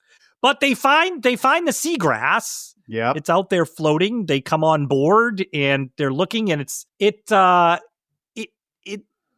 idea that they're giving us is, it's as if it's been underwater. Like they're feeling like it's very ghost story-ish, right, Erik? It is. How did you feel about that, Art? Because when I love that scene because you're really going, what is going on here? Because when they explain that looks like the engine's dry as a bone, but it looks like it was turned upside down in the water and it's freezing over here. And so what did you think of that? Was that spooking out? It did. I really liked what they're going for, this environment of like, what, this doesn't make sense. There's seaweed in the walls and it's as if it was the ship was sunk, but now it's fine. And there's nobody on board. They haven't found anybody on board. Right.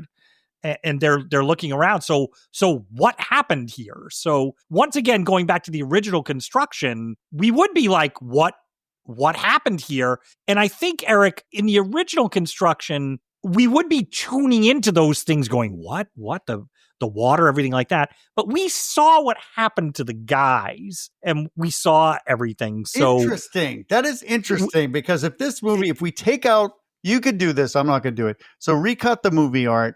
Take out all the extra shit that they had in there and then see if this is like a revealing ghostly mystery. A mystery. Because yeah. I think that's where we would be right now. We're like, I think that's what he was going for. But we already know. We already know. We already know.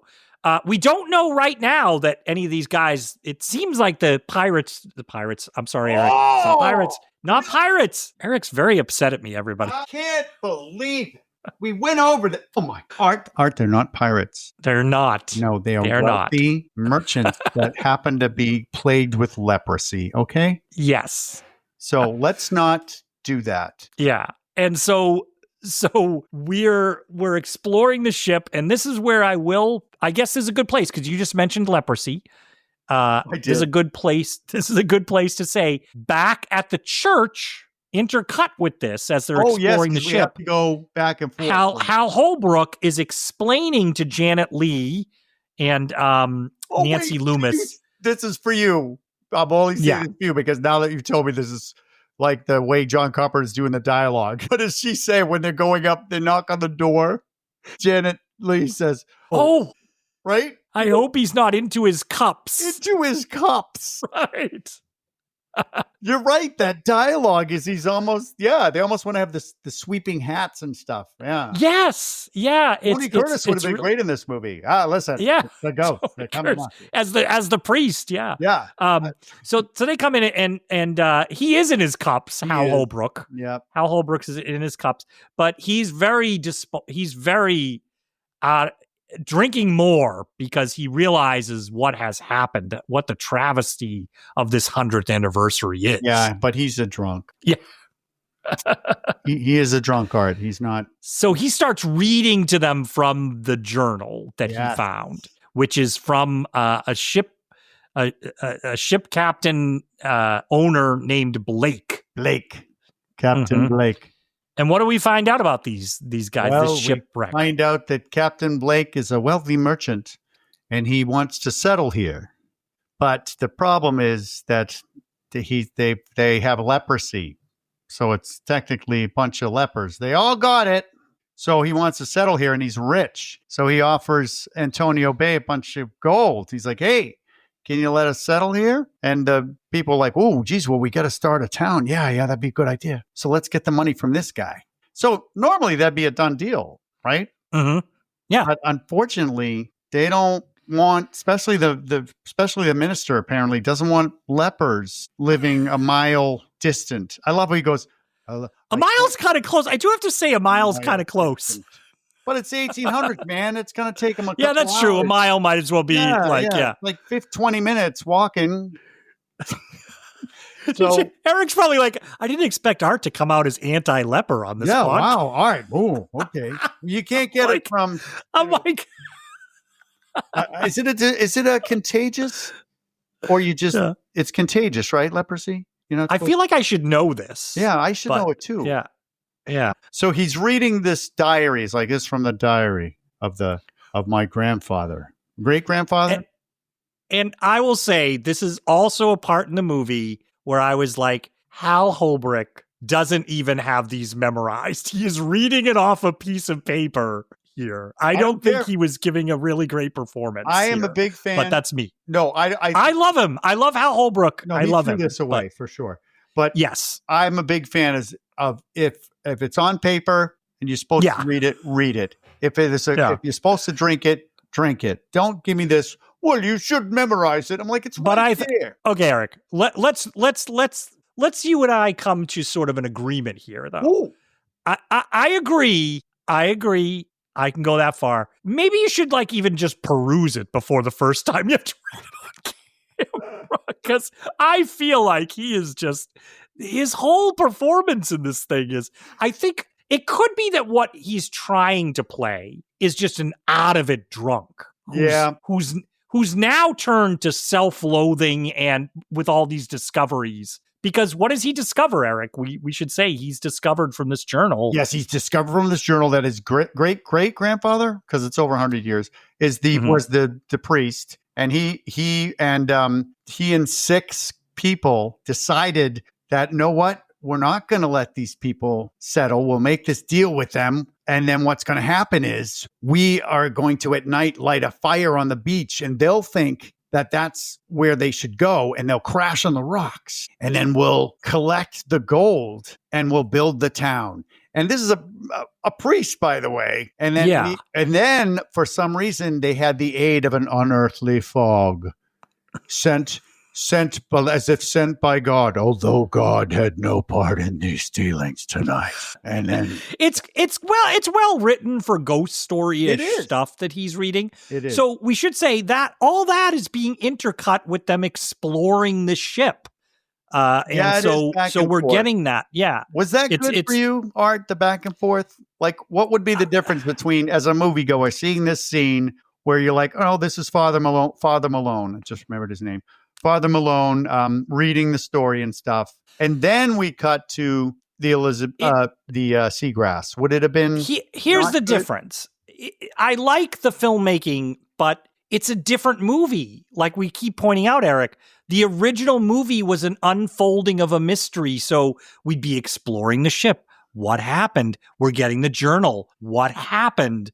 And we're piecing these things together with the characters. You and I, watching the movie now, we've heard the story from John Houseman at the beginning, and we've seen these guys kill these people on the ship. We already know. And we don't know at this point. You wouldn't know that you're learning now that it's the leper colony and that would be something that you're learning now. Yeah. And then it cuts to, but what I like about the way this is that's almost like a little ghost story he's telling, a story that he's telling. And then we cut to Tom Atkins is going to tell a little story, a little ghost story within our ghost story. Yes. He's sitting with Jamie Lee Curtis. They're sitting downstairs in the trawler. In the trawler. I guess hanging out in the trawler. There's like a big locker against the back that's all on its side behind Jamie Lee Curtis. Yep. And Tom Atkins says, it's weird out here on the sea. You know, my father told me a story about them finding a ship, and it was empty. There was nobody on it. There was a coffee cup steaming on the table, did he say? Yeah. And he's telling a little story. And my dad took a gold. Was there a gold doubloon there or something? Gold doubloon he put in his pocket. Yeah, to show me when he got home. When he reached in his pocket, and while he's telling the story, Art, you see the lockers going.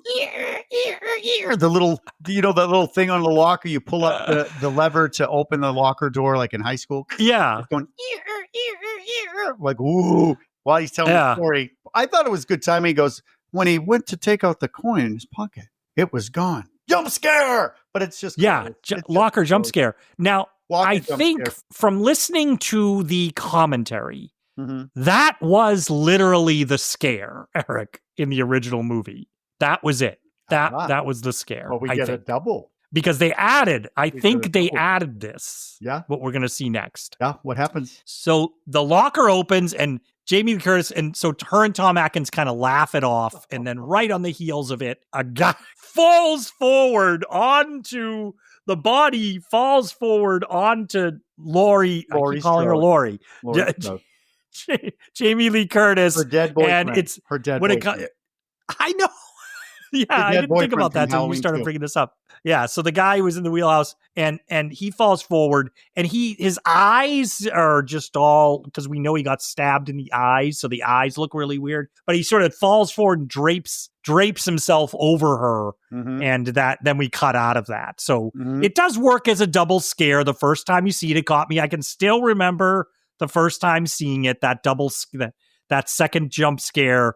Yep. Really got me. Here's some. I watched a couple. 100% blaming you. I'm 100% doing that, and I think it's okay for me to say that. Is that I'm watching extra bits because one thought is, well, Art's going to know more than me, and I can't have that. But then the other one is, I want to know more about this. There was a guy reviewing the movie, and then there was a cut to that scene. And it was a different shot of the body. The body fell behind her like that. So I guess they did a couple takes and they chose the take. Yeah. But I thought that one was creepier because the eyes looked more realistic. But I thought, oh, wow. They were like, okay, we're going to try the body just coming out. I thought it was interesting that I saw a scene that wasn't in the movie. I thought that was cool. I mean, reshoot or redone. Yeah. So that's cool. Really, really cool. So we're interlocking. And so Hal Holbrook back at the church is sort of like this 100th anniversary is a travesty. And, but Janet, I don't know. It doesn't sound like Hal Holbrook at all. This is Hal Holbrook should have done it as Mark Twain. Oh my gosh. It's a travesty. What we have here is a travesty. Honoring murderers. But Janet Leigh is not. I love through this whole thing. Nancy Loomis's attitude is like sort of like, can I go home? Yeah, can I go home? They're not interested really. It doesn't seem like they're too. No. They don't want to make a big deal out of this. Mm-mm. But now we want to point out, in case because I know we digress, but we want to point out that he said that they sank the ship, they took the gold to build this community. Now they have enough money to have a charter and all that, but they killed the entire crew, the entire ship. We don't know how many people are on the ship, but we do know that there were 6 conspirators that got together, and one of them was his great-great-grandfather. So 6 people planned the murder of Captain Blake and his crew. And we're gonna punctuate that here because we're now intercutting, as I said, with it's taken her a long time. How long does it take her to get to the lighthouse? Stevie is heading to the lighthouse, and so we keep intercutting with her. Did you see her shoes? She's got what is it? What did they say the equivalent is? Like how long? 3 football fields or something, 300 steps going down, and she's wearing heels. Yeah. And carrying the most annoying, what do you call those? I love this. Oh. We disagree on this. Oh. I love this scene because I just remember it so distinctly from when I was younger, but it's, we see her driving forever, first of all. They keep just showing shots of her driving. We're intercutting. Yeah. She gets to the lighthouse, and as Erik said, it's a great location. So they're like, Erik, we're going to use we have this location. We're going to show it So she gets to the location. It's the lighthouse, KAL. She opens the gate, but she gets a package, and it's the promos. The promos and station promos that you would get. Because back in the old days, on radio stations, it would be like WRKO, like people would cut in with those things. Yeah. So you think about that. And so you'd have to have them throughout the day. So if you think about it, radio stations would have to have them done for them, And so these are all of these. So she pops it in a tape player and she starts playing it. So while she's driving. No. This is while she's in walking down the steps. Walking down the steps. She's not listening to it in the car either. Beautiful landscape. Like beautiful. My wife was there on that road, and that was kind of fun to be like, oh my gosh, you actually went there? Yeah. Beautiful. And they and so we're watching her walk down these 300 steps. 300. Almost all of them. It's a long scene, as Erik said. And what is some of the promo? The underscore of the scene is the promos. WKAL, Antonio Bay. Art, it's KAB. KAB, Antonio Bay, right. Yes. They're not pirates. No. KAB. KAL. Different radio station. They played country. WKAL. That's right. Country music here. Yeah, so so I don't know what they were, but it's like the what is it? Your voice of the I can't even. There's so many. No, it's just lots of them, and it's underscoring her whole walk down. But for me, I just thought it was a different way to do that. It's giving you the feeling of how isolated and far out this lighthouse is as she's going, and just that sound of those voices doing those promos. It just was like for me, just set like a nice tone and eerie, interesting tone because to it's important. I know why they did it, which is great, but now I'm remembering some of it that goes like this. It goes dun dun dun WKAB. Like it's like bum bum. So it is. All right, I agree with you. Yeah. God damn it. So she gets down the lighthouse. She comes in, and we're just we kind of get the lay of the lighthouse here. It's 2 levels. This is where we learn it's sort of 2 levels. There's a downstairs level. She goes up the staircase to where she does the show. Yeah, and according to you, the downstairs is where you can see the drill that goes into the ships and sinks them. Right? Oh no, wait. That's not. But you can. Right, but you can see there's a generator down there. You can sort of take these things in as as she's coming in. You're sort of seeing how the layout is of this lighthouse. You get to see her and shoes. She's going up the stairs because she's going to be there for the rest of the movie. It's interesting. You're like, that's her 5:30 p.m. Yep, on the clock. And so she puts down the driftwood. She has the driftwood with her that says Dane on it that her son found. Yeah, and she brought the driftwood. Yeah. Because she doesn't have internet. She doesn't have a cell phone. She's going to look at driftwood all night. But she puts it down on top of a bunch of cassettes and stuff. Remember those, Erik? Those cassette holders? All I can picture is my cassette rack with Howard Jones, Huey Lewis and the News, like all of these songs, cassette tapes. So, yeah. And so she's still playing. She puts underneath on the table that tape player, so it's still playing these promos while she's sort of looking things over in the studio. But what we notice is the letters start to have water in them, or seeping out of the wood. Simple effect. Isn't it a great effect? Yeah, it's really good. Salt water is just coming out of the wood, but like it's coming out of the letters. I thought they did a great job. It's a practical effect. Because the letters are engraved, and it starts seeping down onto the table, and it's heading for the tape recorder. Dun, dun, dun. The voice of baby. And then it hits the tape recorder, and we start to have a feeling of it slows down, and we hear a clip from, is it The Rime of the Ancient Mariner first? Yes, yeah. That poem, yeah. We sort of hear that over it. But it's not an albatross, a millstone. Yeah, hanging around the neck like an albatross. Yeah, like a millstone. And then we notice that the driftwood does not say Dane on it. No, it says Laurie Strode. No, what? No, it doesn't. It says 6 must die. And then it bursts into flames. Yes, but it's he's the whatever that ghostly voice is. It says something like "by God," like it's scary. Yes, it's eerie and scary, and it's during the day. It bursts into flames, And she's got the fire extinguisher there, and Thank goodness. she really goes at it with that fire extinguisher. I have to say, she's going to make sure that that's out. Or maybe it's hard to put it out, I guess. I don't know, but she ruined all those promos. Oh, no, they come back. They come back. They come back on, yeah. Unaffected. But the sign is now back to saying Dane on it. Yep. Yeah. Great. So I love it. I love the simple, spooky shit like that. If you're a fan of you've seen Haunted. You've seen the movie Haunted. Takes place mostly during the day. If not, go see it. It's Aidan Quinn. In like the early 1900s, it's like a period piece, but mostly during the day, and it's a ghost story. Creepy, and I love that this is during the day. We hear a creepy voice. We supernatural wood, and then everything's back to normal. Love it. It's interesting you bring it up, Erik. It's interesting that you bring it up because if you think about it, right? Yeah.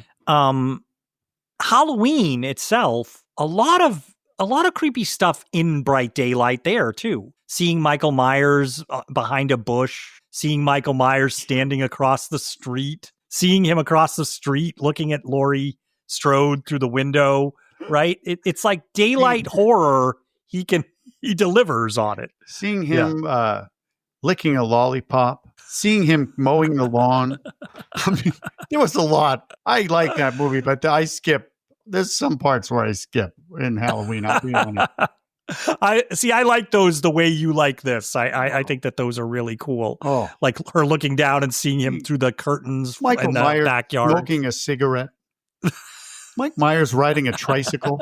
I mean, there is legitimately people have made fun of that on like TikToks and Instagrams where they show her looking out the window and then he's doing like he's coming by on a skateboard. And then he's joined by Jason. Yes. I think it's hilarious. I appreciate that.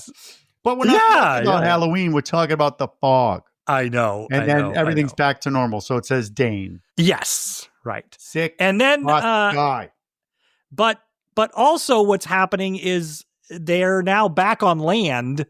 Tom Atkins and Jamie Lee Curtis, and they're in the hospital morgue, I guess, area because there's a coroner, Erik. There's a medical professional. Yes, there is a coroner who was in. I can't remember his name. What was his name, Erik? The coroner's name? Yeah, it's a regular name. It's just a regular everyday name. It's Dr. Fibes. He had no lips.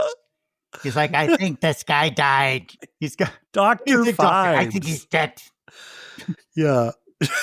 But it's great, Dr. Fibes, but you wouldn't know unless you're you don't unless you're a horror fan. Yeah. You know, he's an everyday guy. He's like a normal guy. Right? Just a doctor. And so Tom Atkins and him go out in the hallway and leave Jamie Lee Curtis with the body of the guy. And the guy's under a sheet and she stays there. What? So, all right. So Tom Atkins goes out and the coroner is telling him, Dr. Fibes is telling Nick Castle. Dr. Fibes is telling, Mike Myers. Yeah. So Dr. Five is telling Mike the shape that these guys, it looks like these guys, I'm telling you, this guy drowned. This guy's been underwater for a long time. Matter of fact, remember those other guys we pulled out recently that were drowned? This guy looks like he'd been in there longer. This goes on for quite a bit. Yeah, but because it was silt. This is part of the mystery, I guess. There was silt under his nails. Yeah. But this scene they're not mentioning his eyeballs gouged because they shot this before. Before, exactly. They're not putting. He's like, well, what about his eyes? What are you talking about? Yeah. What are you talking about? So meanwhile, inside, this is done well. This is a great reshoot here that's added in. It's scary. Jamie Lee Curtis is there, and we see in the background the sheet starts to rise up. Mm-hmm. It's kind of. You know what I'm laughing about? No. The angle. It looks. What is it called? Postmortem. Postmortem. Yeah. There's something about the angle and the way it's shown that looks like the first thing that's rising from the sheet is in the midsection of this guy. Well, it is Laurie Strode's boyfriend, so maybe. Yeah. Maybe he's excited to see but it. he starts, and when you think about it, it's like Michael Myers. Remember in the last movie, we got to see him sort of sit up behind her. It's like almost like a total recreation of that. Well, but when was it? Was that after Salem's Lot? After this or before?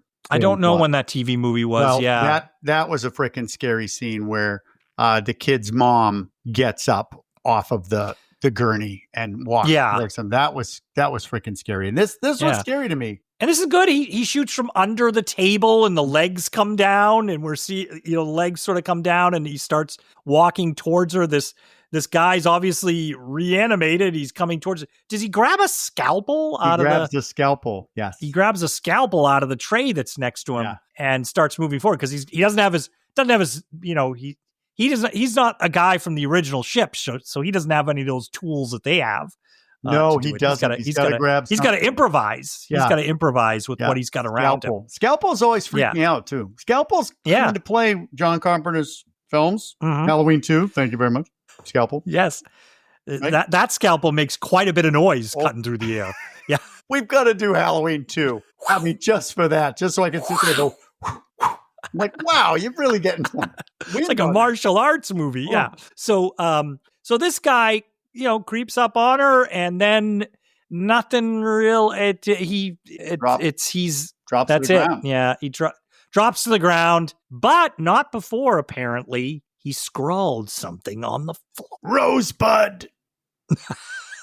What? They look down, and Dr. Fibes looks down, and it's a 3s. It's a 3, a number 3.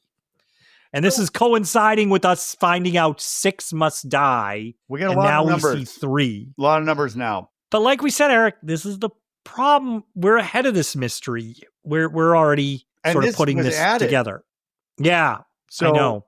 So the 3, what's happening here? Okay, so we got Blake and his men. Well, we don't know if there's women on the ship. We don't know. Like, were they all coming to collect the gold? Were there no women lepers? We don't know. But they're all on the ship, so they're ghosts now, and they come in the fog. So what's going on here? They're like, we got to possess this guy because we got to write the letter 3, the number 3. How are they going to know that we're going to kill 3 more people? We got to let them know. What happened?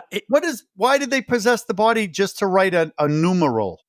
I don't know. And I also want to point out, Erik, like I said, we've been intercutting between these 3 scenes that we've just outlined for everybody. And a lot of the movie is ticking by in this time. Like this is taking up a lot of the movie here. So we've had some good bits, creepy bits with the diary. I like that scene. I like the way it looks. Creepy bits with the boat, and then creepy bits with this inexplicably possessed man scrawling the number 3 on the ground. I think where I'm at, Erik, if we're going to check in with where I'm at in this movie as I'm going through, check in with me. I'm ahead of the mysteries. I'm feeling this as a little static, some of this stuff. I do want to be clear. I appreciate the filmmaking and the atmosphere that he's trying to create. But story-wise, I'm a little like, wow, when are we going to get to something here? Well, high school you watching it, you weren't like, well, wait, I thought there's supposed to be a murder mystery. No, I was scared. I was scared. And you're like, we know what's going on, and we just have to wait for the people to find out. But it's like other horror movies. We know it's a killer. We know it's Jason.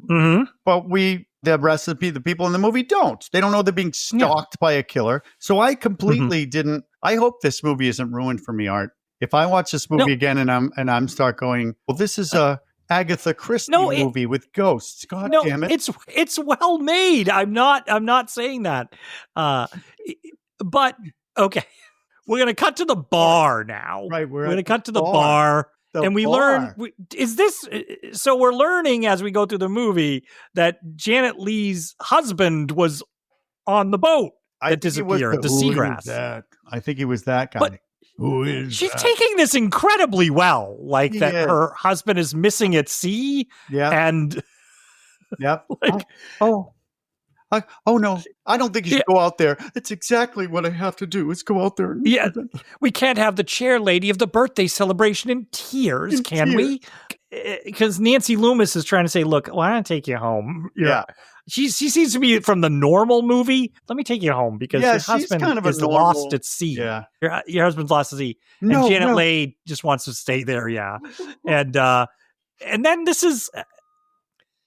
everybody's separated in this movie a lot. Like, so we got to be clear that Adrienne Barbeau's character is isolated in this movie in this lighthouse. So a lot of the communication from other elements, we have to have phone calls to her.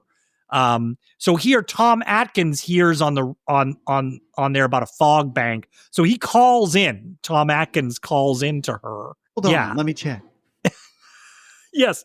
And then this is where I said she keeps going between the phone calls and then announcing on the radio. Ahoy, ahoy. And the fog starts rolling in. We're going to start to get shots of the fog rolling towards the shore. But it's not midnight. This is getting to be dusk, so it's nowhere near midnight. What time is the 100th celebration? I Erik? imagine it's probably at 7. Okay. You're going to have something at 7, right? You're going to gather at 7 so you can do the candles. So you get to wait for it to get dark because the weatherman's like, I got to go to this thing. And then he decides he's not because he's got the hots for freaking. Yeah. So Dan's calling to the radio station. And then we see like Dan's car has a near miss with the fog. It's driving down the road and the fog kind of comes over the road. Mm-hmm. And it's a great shot. Really cool shot of the fog kind of enveloping the road after Dan comes by. So we get the feeling the fog is rolling in. So I guess the idea is the fog the night before, Erik. Mm-hmm. They were like, all right, 12 to 1. Yeah. And then after last night, they're like, we couldn't get anything done. They were probably in 1 on hour. The ship. We got to start earlier tonight, the guys. Ghosts, yep. They're all on the ship. They're having whatever ghost drink. And Blake's like, God damn it. One hour. Can't you guys pull it together? Well, we're in different places at once, Captain. What do you want us to do? Who are we going after here? It doesn't matter, God damn it. We need 6 people dead. So you know what? Tomorrow we're gonna eat early and we're gonna get out there and we're gonna start kicking ass. That's it. Forget this. We got 3 already. You guys don't even need to get 6 tonight. All you need is 3. All you need is 3, guys. Do you want me to get the wives right now? Because they will do a better job than you. Let me tell you that. No, Captain, we'll do it. All right, everybody. So we're starting early tonight. We're starting early. Yeah. So the fog starts rolling in with a miniature. Dan's at the weather station. Yep. He's pulling in there. He's got a great sweater. Remember, a lot of people used to wear those sweaters back in the day. Sweater. The sweater is great. Yep. It's the Irish sweater. It looks great. It'd be in the Irish spring commercials and stuff too. Yeah, like my dad had one. Like it was I don't fantastic. know if we're confusing us because or the listener, but if you guys are listening, you're like, where the fuck are we? But it keeps cutting back and forth so many times. You're at the bar. You're at the weather station. You're at the lighthouse. You're at the 100th. It does. It's a lot of cutting back and forth. It does make sense when you're watching it, though. It isn't confusing when you're watching. Not when you're telling it, though. But it is when you're telling it. That's why earlier I broke it down into the 3 separate stations. So we should say that Tom Atkins is calling into the radio station because he's trying to get information. This is the mystery again, Erik. I think we're supposed to think Tom Atkins is trying to put it together. He is. Right? Everything and putting all the pieces together. But that's not really... I'm at this point in the movie going, ooh, the fog's rolling in. I want the fog. I want to... Yeah. Right? That's where I'm adding suspense or something like, ooh, he's calling the station. His fog's coming. I wasn't like, oh, it's a mystery. Yeah, I don't. Yeah, so right, and so we're gonna get there now, where Dan's talking to her. He's at his rate. First of all, I like Dan's coworker. I really like that guy. When Dan first comes into work, remember him? He's so laid back. That guy. I was picturing. Can you imagine if it was just like someone like Samuel Jackson was that guy? I picture. What if they swapped it out for Samuel Jackson? He's like, motherfucker, you said you weren't coming in. All right. I'm out of here. But this guy's oh man, you're saying we're coming in, and all right, I'm out of here. Yeah, like and he was just so laid back and cool. That guy. Good thing too, because he gets to go to the 100th anniversary, but Dan doesn't. There's fog rolling in. It's and great we see it in the windows. It's bright in the windows. The fog. It's all really around the studio. because Stevie Wayne is now got a completely different voice. And he goes, you sound, he's still trying to get laid. He's like, you sound different tonight, sweetheart. She's like, Dan, listen, is there a fog? He's like, oh, yep, I see it. And fun fact is you can't pick up fog on radar. No, I know. Yeah. Great, because it's this green Yeah. fog coming. And it's surrounding him. And then Dan is what's great is she's getting more concerned, but Dan is completely oblivious to what the danger is. He has an agenda. Yeah. So he's like, hey, sweetheart, I'm not afraid of anything. And he's like, there's some kid shining a light in my window over here. Yes, because he also says, where's the he goes, it should be rolling up right now near the station. And sure enough, the fog rolls up and it's seeping through the door. And I remember that line from the trailer, Erik, because in the trailer, I remember she'd be like, where's the fog? And he'd be like, I think it should be right outside my door now. Yep. That was in the trailer. Yep. It was a great, because if you've seen the trailer, I guess you know he's going to get it. But this one, I remember watching it going, Dan, you stupid bastard. She's never going to go out with you. Don't try to impress her. Yeah, he says they're not going to like seeing me when I open that door. Whoever and he opens the door. Lit amazingly. We see the door frame, the fog rolling in. We're going to see this type of shot a couple of more times in this movie, but it doesn't get old. It's really great. And he comes out and that's a reshoot, actually. When he opens the door and steps outside the threshold, that was a reshoot that they put in. Oh, so we wouldn't have known what happened to him. But it's just incorporated with the regular footage they had shot previously. Mm-hmm. But it's pretty seamless. And so he comes out and then he sort of looks back. And what's great is he puts down the phone. So Stevie can hear everything that's going on and she's yelling at him to stop. Dan, and then don't go out. And then I love it. He's standing outside, Erik. You probably noticed this too. And the timing of it is great. It's like a beat. They hold for an extra beat or something. I love it because you know why I love it? Because when you rewatch the movie, you don't know when it's coming. You think you know when it's coming, but it doesn't. It makes it rewatchable. Yeah. And that hand that I don't know, bandaged, the way they do the hands of these creatures. I hate to say that they look like mummies, but it looks like a mummy's hand. So it's just gray and tattered, but you're not seeing like a sailor's jacket or a pirate's coat because they're not pirates. You see? No, they're not. But the hand is like, I guess if you haven't seen this movie, best description would be like a mummy, like a Boris Karloff gray wrapped mummy hand. Because I guess because they're lepers, they got a bandage up. So their parts. Sort of a cross, between a mummy and a zombie, right? Like some zombies. But it's great because it looks like something right off a movie poster, right? Like those hands. The movie and it comes in and it grabs him. One hand grabs him and the other one is that hook. Yep. He gets the hook. Right in the neck. Right in the neck. No blood, as you said. And then you just see the struggle and he's gone. And she's like, into the fog. It's gorgeously filmed. Yes. We should say Dean Cundy is the cinematographer, did Halloween, but he did Halloween, won the Academy Award, I think, for Who Framed Roger Rabbit. Oh. For shooting Who Framed Roger Rabbit. Shot Back to the Future, shot Romancing the Stone. You name it. This guy ended up shooting. I'm sorry, I'm putting this on you, but you said Roger Rabbit. What? So now I'm picturing that Stevie Wayne's. She's like, this is Stevie Wayne. And then she's calling to Dan. She's like, Dan, please don't go with the fog. Oh no, it's coming out. That's her real voice. Dan, please. Oh my God. But it's a great scene. It's great. This is good because here's where I'm feeling. So Erik, right before this, like I told you, my feeling is a lot of movies. And now I'm back in it. Now I'm like, okay, things are happening here. Fog's come to town now. They're in town. And it is so if we're counting, Erik, that's four. That's four. That's right. Four, they got four now. So there's two that's left. Four. And Adrienne Barbeau, I say Academy Award for this because when she's done with the phone, she's on the phone. She takes a long ass time since she just goes, Dan. Like I thought it was a great emotional moment. So good for you, Adrienne. I thought so too. I have it in my notes. It says Adrienne Barbeau, Dan. Erik, it says Really? Adrienne Barbeau, Dan. ... That's in my notes. That's too many. So dots. I noted that. First of all, too many dots. Oh, okay. And secondly, All I right. don't have notes on that. I ruined it. No, you didn't. No, I have an emotional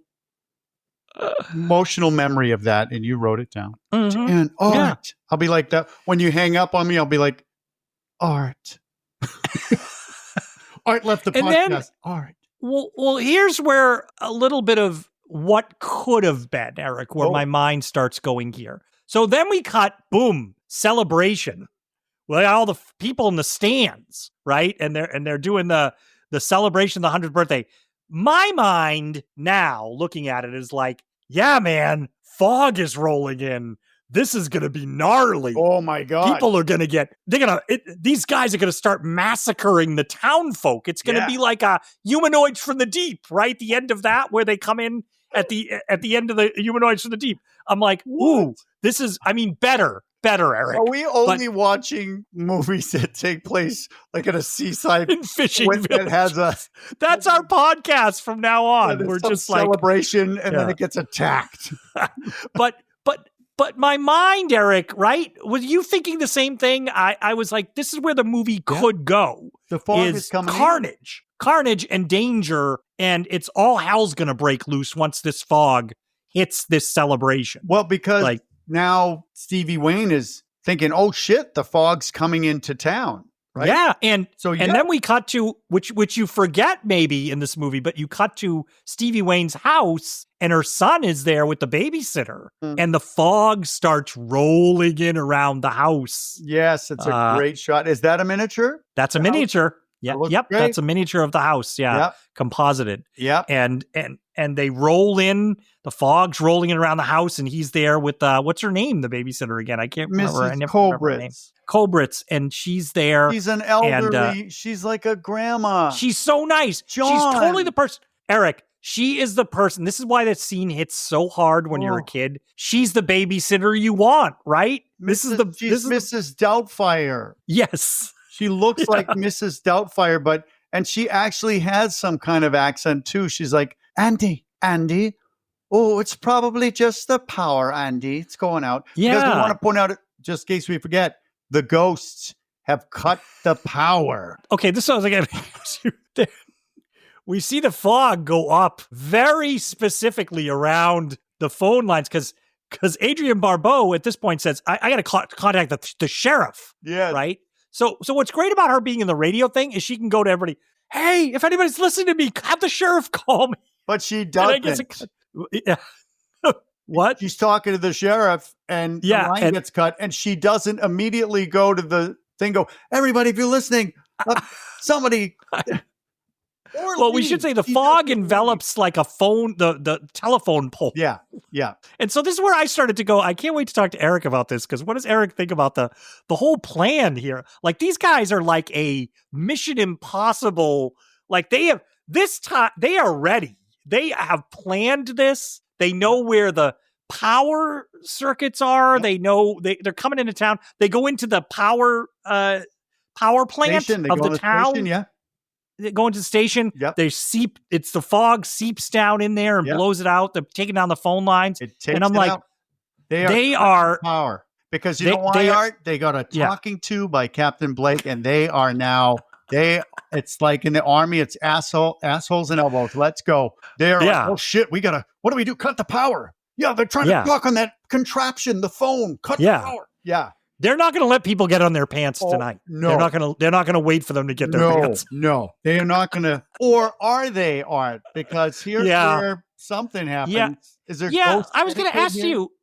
Well, let's say that. So Andy is with and then they start to hear that knock. They start to hear the knock. Yes, but the fog, I'm getting chills because I still love the scene. The fog is approaching. It is a character. It is at the door, seeping through a little bit, and Mrs. Colbritz knows something's up. So she's like, Andy, are the windows closed? Wherever that voice is, are the windows closed, Andy? In your mother's bedroom, and Yes, and Mrs. so Colbritz. Yeah. Someone's at the door. Don't. And he's a perfect kid. Doesn't want to go. She's like, go in there and shut. You want to watch. You want to watch when you're a kid. Go. Why does she open the door? She opens the door and looks outside. But those fuckers still knock. They're like, well, we don't want to be rude. We cut the power, but we don't want to be rude. So I was going to ask you, so is that part of it that they need to be let in?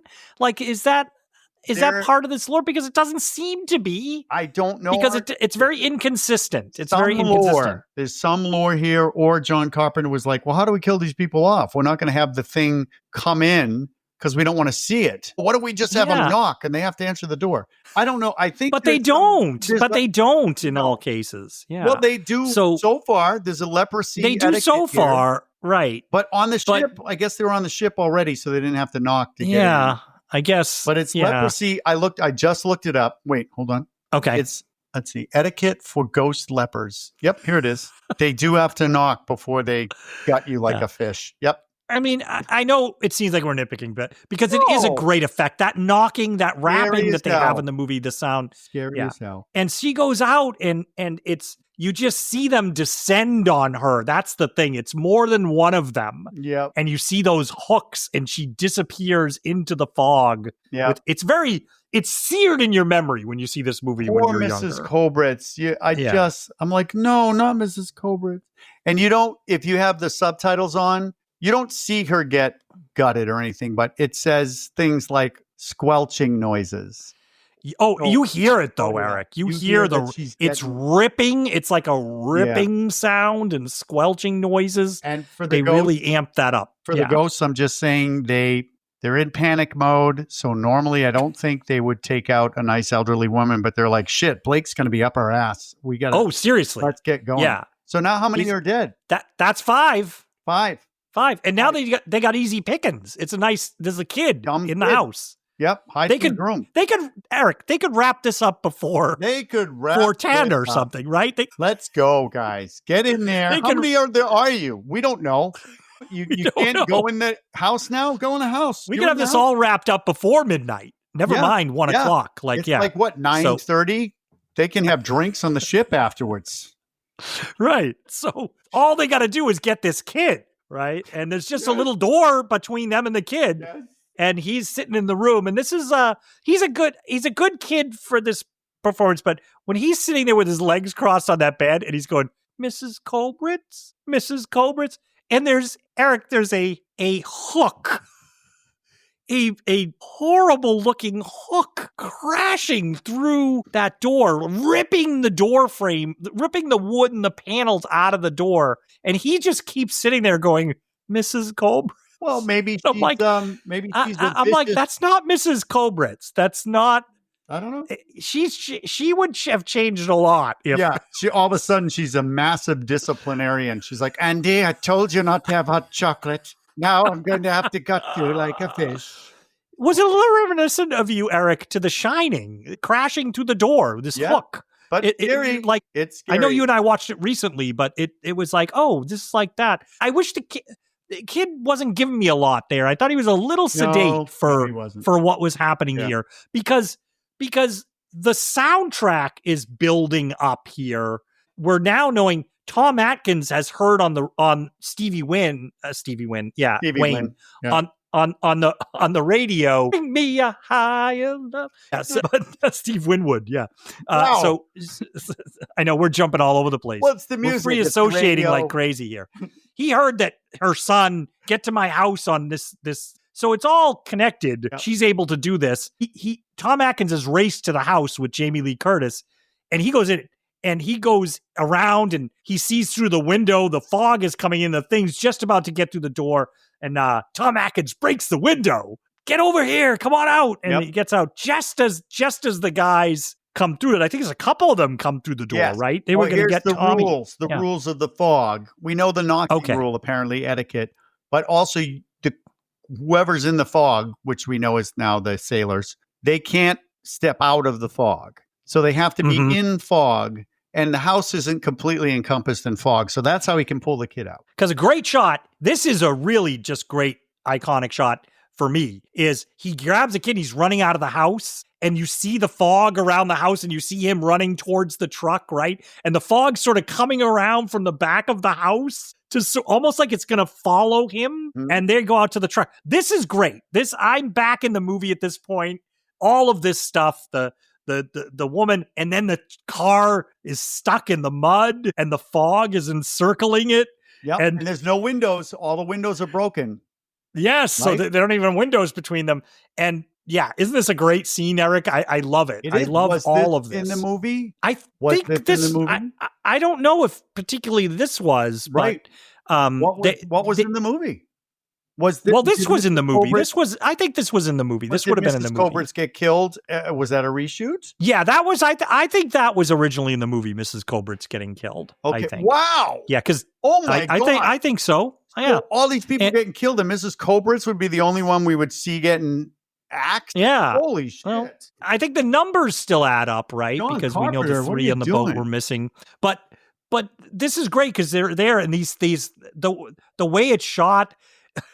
It's kind of obvious when you watch it and rewatches, but through the window behind Jamie Lee Curtis, they light up one of the guys from behind. They put a light behind him, and he shows up, and you're like, oh, they're in the fog, they're all around, and they're getting closer to the truck and closer to the truck, and she's trying to back up, and then she slams it. What do they go in reverse? She backs out. Oh, and you see that it's a stick shift.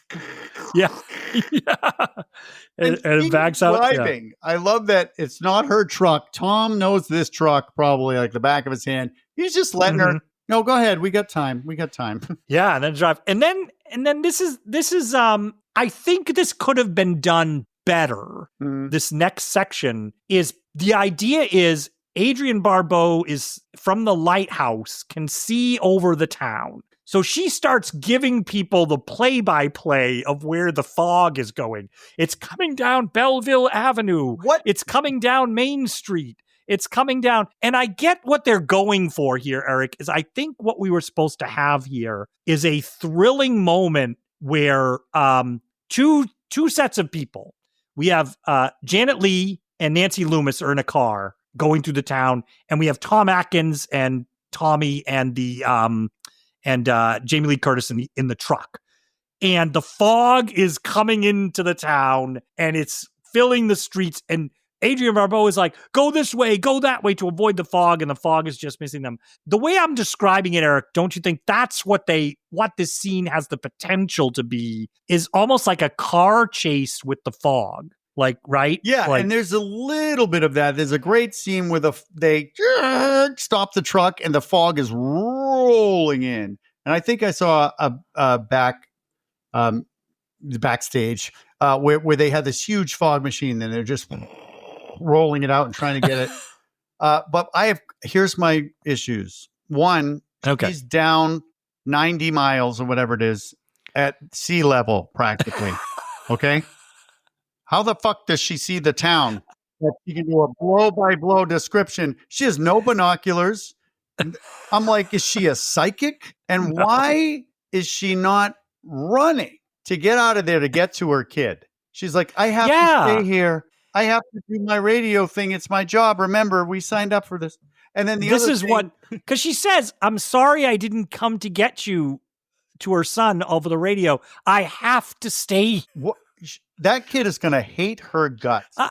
They're going to be celebrating, Christmas. Maybe that kid's going to go live with Tom Atkins and Jamie. Oh, my God. Mom, remember when you left me for your job and I was attacked by ghost ship people? But see, this is where I think some of the fog effects are cool, but I don't think that sequence went off anywhere near, number one, what they wanted, and number two, what I think it had the potential to do. This is where we haven't talked about it yet. They remade The Fog. I have not seen it yet. Don't. Don't. Because the reviews were so bad, we should mention. I didn't check it out. All right, I was so excited when that was coming out. It was 2004? Five. And I was like, oh my God, they're remaking The Fog. Oh my God. And then when I was watching it, I was going, oh my God. Oh my. So I didn't, but God. This is where watching this, I thought to myself, and I think John Carpenter, he allowed that remake. I think he thought it would be cool to do. Yeah. But he was all for it. I watch a scene like this and I'm like, I do think, Erik, if you remade this today, could you make the scene work in a different way, like a chase scene with the fog? I don't know, but then they would use CGI fog, right? Which and it they wouldn't did. quite be the same. Wouldn't quite be the same They thing. did. That's all they did. But here's the other issue, which I'm sure you're going to talk about is where are all the other people? That's why I brought that up earlier, Erik. I was like, where is the rest of the town? Did the fog completely avoid the downtown area? Because they would have just been like, it would have been a party for them. All of the dead sailors would be like, look at all these people. We can get more than one. That's what I thought. Right? That's what I thought. Maybe it's just they're like, did Blake in the briefing, Erik, go like, look, guys, there's going to be a lot of people there. 6 is all we need. Like, do not do 7 because then we'll get recursed. You get 6 people. And they probably, here's what happened. The sailors came out of the fog during that big, everybody's running and screaming. And they were like, well, who do you want to get? Do you want to get that young maiden over there? No. How about the elder? Yeah. What do you want to do? Well, I don't know. What if we accidentally kill an extra person? What do we do? What do we do? And by that time, they had all left. I don't know. We haven't brought up yet. We haven't brought up yet that one of the through lines here that I think was supposed to be in this story, which is really shaky, is I think the idea that that the ghosts would be going after the actual descendants of the 6 people, but that doesn't work out here at all. It doesn't. If it did, it would make more sense why they didn't go after anybody else. But how convenient that 3 of those people would be on one boat. They were like, I know. Yeah, that's here. what I said. It doesn't quite end up. Mrs. Colbert. I know. You know, my father, my grandfather was a conspirator and he killed people, Andy. Would you like to hear? Yeah. So they're all chasing it, and they're all going to end up at the church. Yes. They're going to end up with the church with Hal Holbrook in his cups. Finally, Hal Holbrook's back. It's almost like Waxwork, where we see David Warner for 7 minutes. Yeah, Hal Holbrook is back, and they go in there, and it's a great shot. The fog is right on their heels. Yeah, we see it coming through that little over the hill and through the trees. Mm-hmm. John Carpenter on the director's commentary, Erik, loves that shot. That one particular one that flows over the fog, and then it fills the screen. He said it fills the whole screen as it gets closer to the church, and he's really proud of that one. Yep. so yeah, it looks really good. Yeah. So yes, that I love that fog scene. I love most of the fog scenes, just to be honest with you. But they're all holed up at the church now. So who do we have at the church? Okay, so we have Tom Atkins. Yep. We have the boy. Yep. And we have Jamie Lee Curtis. Laurie Strode. So they're there. And now we have Janet Leigh. Yep. And Nancy Loomis. Bitchy and Hal.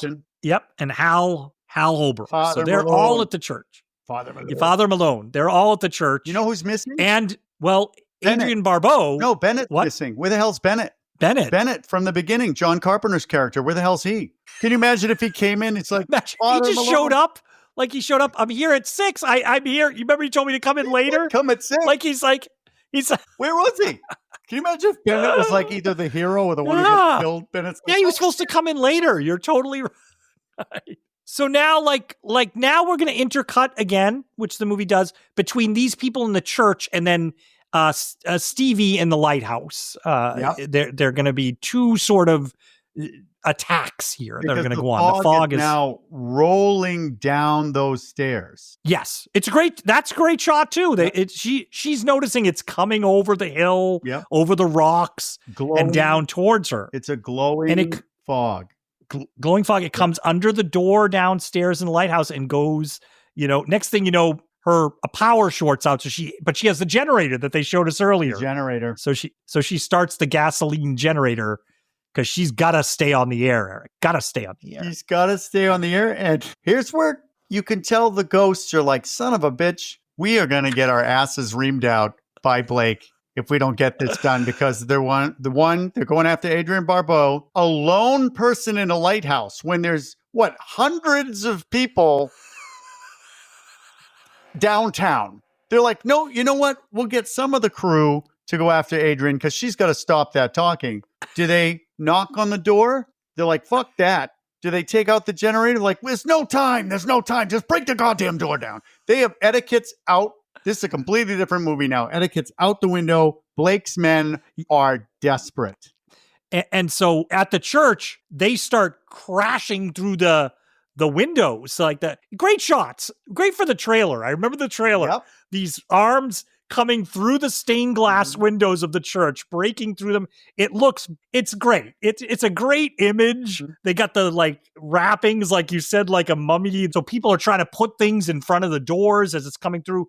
Meanwhile, Hal Holbrook has read a little further into the journal. They read a little further into the journal. Yep. And they found out that the gold that the town thought they were going to get got stolen. Yes. Not so all they never of it. got that gold. The town never got the gold. Yeah, apparently they had enough to do the charter, but then the gold disappeared. Yeah, it's a little hazy. But we know that. Yeah, go ahead. Who stole the gold? And it was Father Malone's ancestor. Yep, the priest. So he was felt so guilty that he hid the gold. He goes, the something and the gold is this and do you know it? The church is. I am the thief, and God's temple is the gold. Is the tomb of the gold? Or something. Yeah. But basically, so they figure, oh God, it must be here in the church. Yep. So they start tearing walls. Yes, tearing at the. But so the ghosts are coming in. The one thing I will point out, and it's because I just focus on monsters all the time. My eyes just like constantly soaking it up because I love seeing this stuff. Is one of the hands that came through. You could see some flesh, pink flesh. And I was like, come on, guys. Is that the one that knocked the cross off the wall? Something, but one of them, I'm like, come on. That looked very much like a normal hand to me, the one that knocked the cross off the wall.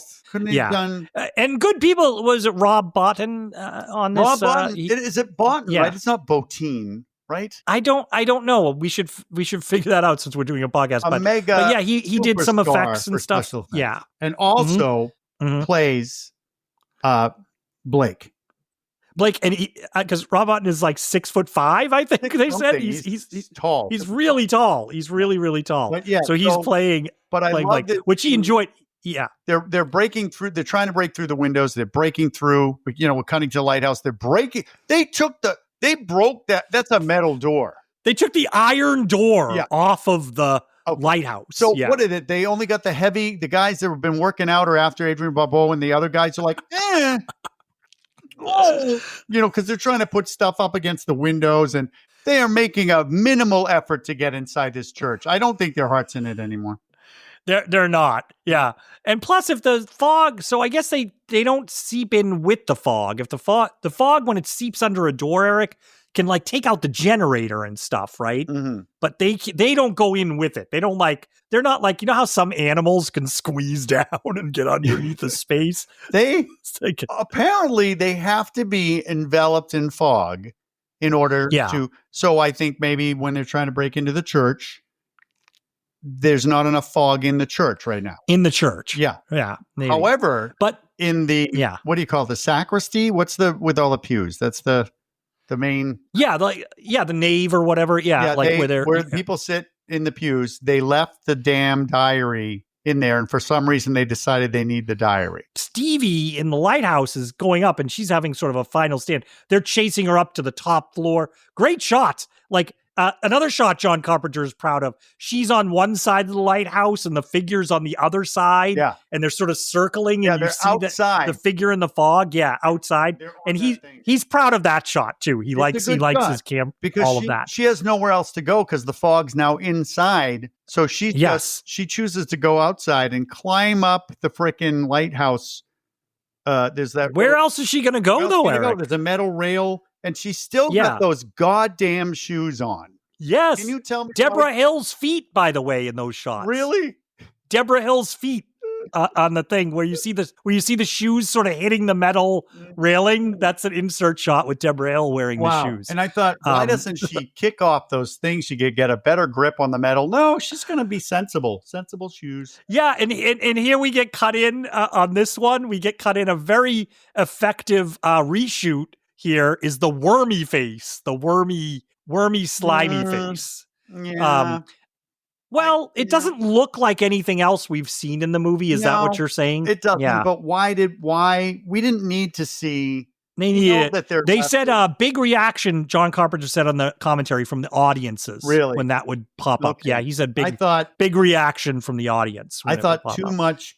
I want my imagination to make their face. So this one, it's not a full face, so that's good. It's a piece of it, and it's got worms and green and gross. Yeah, because we should say they followed her up to the top of this. Oh, yeah, with this big what is that thing he has? Like a scythe or something? Like it's a hook for when you have like a bale of hay. It's a thing with a fish. Like you can hook bales with it, or like getting them on a ship, or you can hook big fish with it. That's what that is. It's a big old, and it comes up over the edge of the lighthouse as she's up there, and it clank. Yeah, and so the metal is clanking on the top of it, and she's up there, and another one appears behind her. So now there's two of them. Up there. Let's talk about that for a second.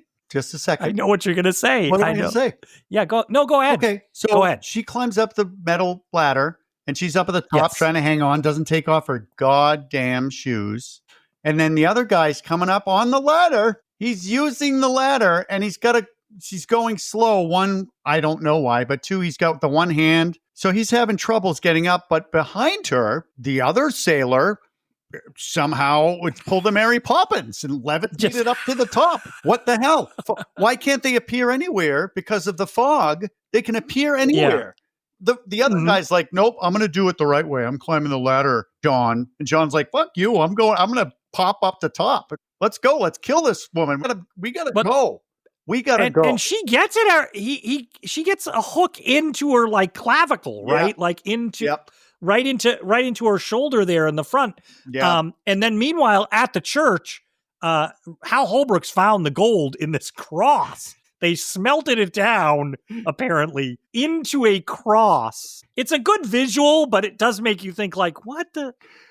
But it's super shiny. Yes. It's so polished. Yeah. But apparently that's to do the effect we're going to see in a few seconds in the director's commentary. So we know the movie gold. Movie gold is a lot lighter, apparently. In the movies, you can pick up a gold brick and be like, hey, this thing is what? It's at least 2 feet long. Hal Holbrook is trying his best to make it like it's super heavy. He's like, and I thought, good for you, man. Yeah. Because there's no way that's going to be 200 pounds. Yes. You're not picking that thing up. Right. Yeah. So he's got it. He's coming out. He comes out into the nave, and now they're out there. The fog has come in, and we look out and we see a bunch of them standing there. That is super ass scary. So you've got the pews, darkness, and you've got what appears to be possibly Blake standing forward. And then there's like 2 guys, 3 guys. So they're all standing there. And my first thought, motionless. They're not even moving. Yeah. So now they know, okay, I don't know what they know. They see the gold, but we know this is Blake because he's the only one who has those freaking red eyes. And guess what, Art Hennessy? Once again, movies controlling my every move is at Gallows Hill Museum Theater. I have this creature called the Abba Macho, which you've played dozens and millions. I have. I've worn that costume. It's got freaking Blake's glowing eyes, for crying out loud. I'm like, oh my God, this is Blake. But it is creepy. You never see the face of these sailors, and that's what I love about it. And I'm looking so hard. The light barely kisses the face of Blake, so you still cannot make out the features. And I love that. And just while we're here, that's where the Fog remake ruins the shit out of it. Okay. There's nothing. They show everything, and it's stupid. Because you're right. Because what's great about it is it can continue to live in your imagination. All I see is that greasy hair, whatever he might be wearing. I think I see a sword strap because he has a sword now. He's got like a long cutlass or something. Scary. Yeah. And the priest now is making his big, bowl. Blake, I have your gold. He's making the plea to him, and I'm the final conspirator. I'm, take me. He goes, take me. Yeah, cool. Because Blake's walking up. They were counting the people that were dead. They're like, wait, 6 must die. Yeah. 6 must die. So we got this. So he knows there's one left. Yeah. And then he also wants to because he feels bad. He feels bad for what has been done to Blake. Like he kind of agrees with Blake. Oh, yeah, he does. He's what we would refer to as a martyr. He's kind of like, all right, here's the thing, Art. So Blake's there, the captain, right? Meanwhile, Adrienne Barbeau still getting attacked, and she's doing a great job of fending off these guys with her freaking 70s high heels. Mm-hmm. So do they know that Blake's got this under control, or are they just like, no, we are getting good point. We are sick of jazz. We want it done. So yeah, because what would happen if they got Adrienne Barbeau right before Blake got his gold? Yeah, exactly. Like, yeah, what would happen? Would Blake be like, shit? Does he want that? I guess, yeah, it's interesting. It wasn't about the gold. But Blake lays hands on the gold, and so good. It's a good special effect that in the commentary, Deborah Hill and John Carpenter said we basically burned Hal Holbrook alive with the lights, like because they had to put a ton of light on that cross, and then reflection or something that intensifies the light. So they said when you're watching that, Hal Holbrook is just frying in real life in that light as it's going, and it's so bright, it's so intense. That's funny because you still don't frickin' see Blake. No, he's bathed in light. You're still not seeing features on his face. I mean, that's amazing. Yeah. He's shaking like. Yeah. The two of them. Hal Holbrook, once again, like you said, he's going for it here. He's selling it. That's why they're shaking. It's going. It's getting bigger and bigger. And then we keep cutting back, and you're like, oh boy, Adrienne Barbeau's on the ground. They're about to get her. She's done for. And then it's so bright that does the gold disappear? Yep. The gold disappears, and then the fog kind of gone. Like all gone. Yep. And what's great is in the other area of the church, a couple of people, the hands were reaching through the windows, and they're kind of like around their heads, and then it goes away, and they're in that position. They pick up the shot, and they're all like, it's gone. But they had to contort themselves into the same position that they were with their Blake's hands. men failing miserably. What happened to the weapons? They had Laurie Strode in a headlock. Why did they stab her with an ice pick? They had Nancy Loomis by the hair, and they had her almost pulled out the window. Yeah. Ice pick would have done the job. Ching, ching, ching. Yeah. Done. They're all done. Yeah, Blake is like, I gave you guys the weapons. I gave you weapons. He was like, he showed up. He was like the supervisor showing up. He's like, all right, guys, you can't handle this? Great. Here I am. I know. Blake's never been around this whole time. Yeah. Blake was just like, no, you guys do it. But then Blake, so they're all gone. Everything's gone. The little after moment in the church. It's kind of cool that Jamie Lee's there with her mom when you think about it. Jamie Lee, the actor. Yep. They had no scenes together except for this. Yeah. Mm-hmm. And so Stevie Wayne's doing her aftermath talk on the radio. She's dropped her sexy voice now. And she's just talking about the fog. Like, we don't know. Something happened. I wasn't there, and I abandoned my child, apparently. But something happened in the fog. So if you see the fog, it may come again. I don't really know what I'm saying here, but I have to wrap this up. Think about it. She doesn't know anything about Blake or the fire or she doesn't know anything about that. Thank God my powers help me to see every single But thing. this, Erik, we talk about John Carpenter's influences. This is directly right at the end of The Thing from Another World. Watch the skies. Keep a lookout. Like, right. This is directly, that's what I thought watching it. I'm like, this is directly like that speech. Like, keep a lookout. Everybody be alert. Yeah. Like, watch out for the fog. And it's got that great, the great music that's playing. And then the music playing, but guess what you notice? And this, from the director's commentary, this was really funny to me. John Carpenter's watching it on the director's commentary, and he goes, oh, and look at this. We see all the places that everything happened in the movie. We see, all the places where everything happened. And Deborah Hill goes, yeah, just like just like you did at the end of Halloween. And he goes, oh, yeah. He goes, oh, that's funny. Yeah, He goes, I guess that is something that I do. Like, it was really funny. It was like, I think he didn't, it really sounds, Erik, like he didn't notice that he had done that in both movies. Yeah. It must be something I like to do. The end of the movies is show you every place that you've been in the movie. And we're not quite done here because the other characters we just said F you two, they're gone. Right? They're all gone. They left the church. They go drinking at that weird bar. I guess Jamie Lee and Tom Atkins, maybe they're going to be together. I don't know. She's probably like, this is not, I'm not safe here. And she's on her way to Vancouver. Probably. She's like, I got to sell these drawings. I got to make some money. It's not, it's not prostitution. I have sex and then, sell these drawings. But then she didn't even charge him for it. No. I like this one.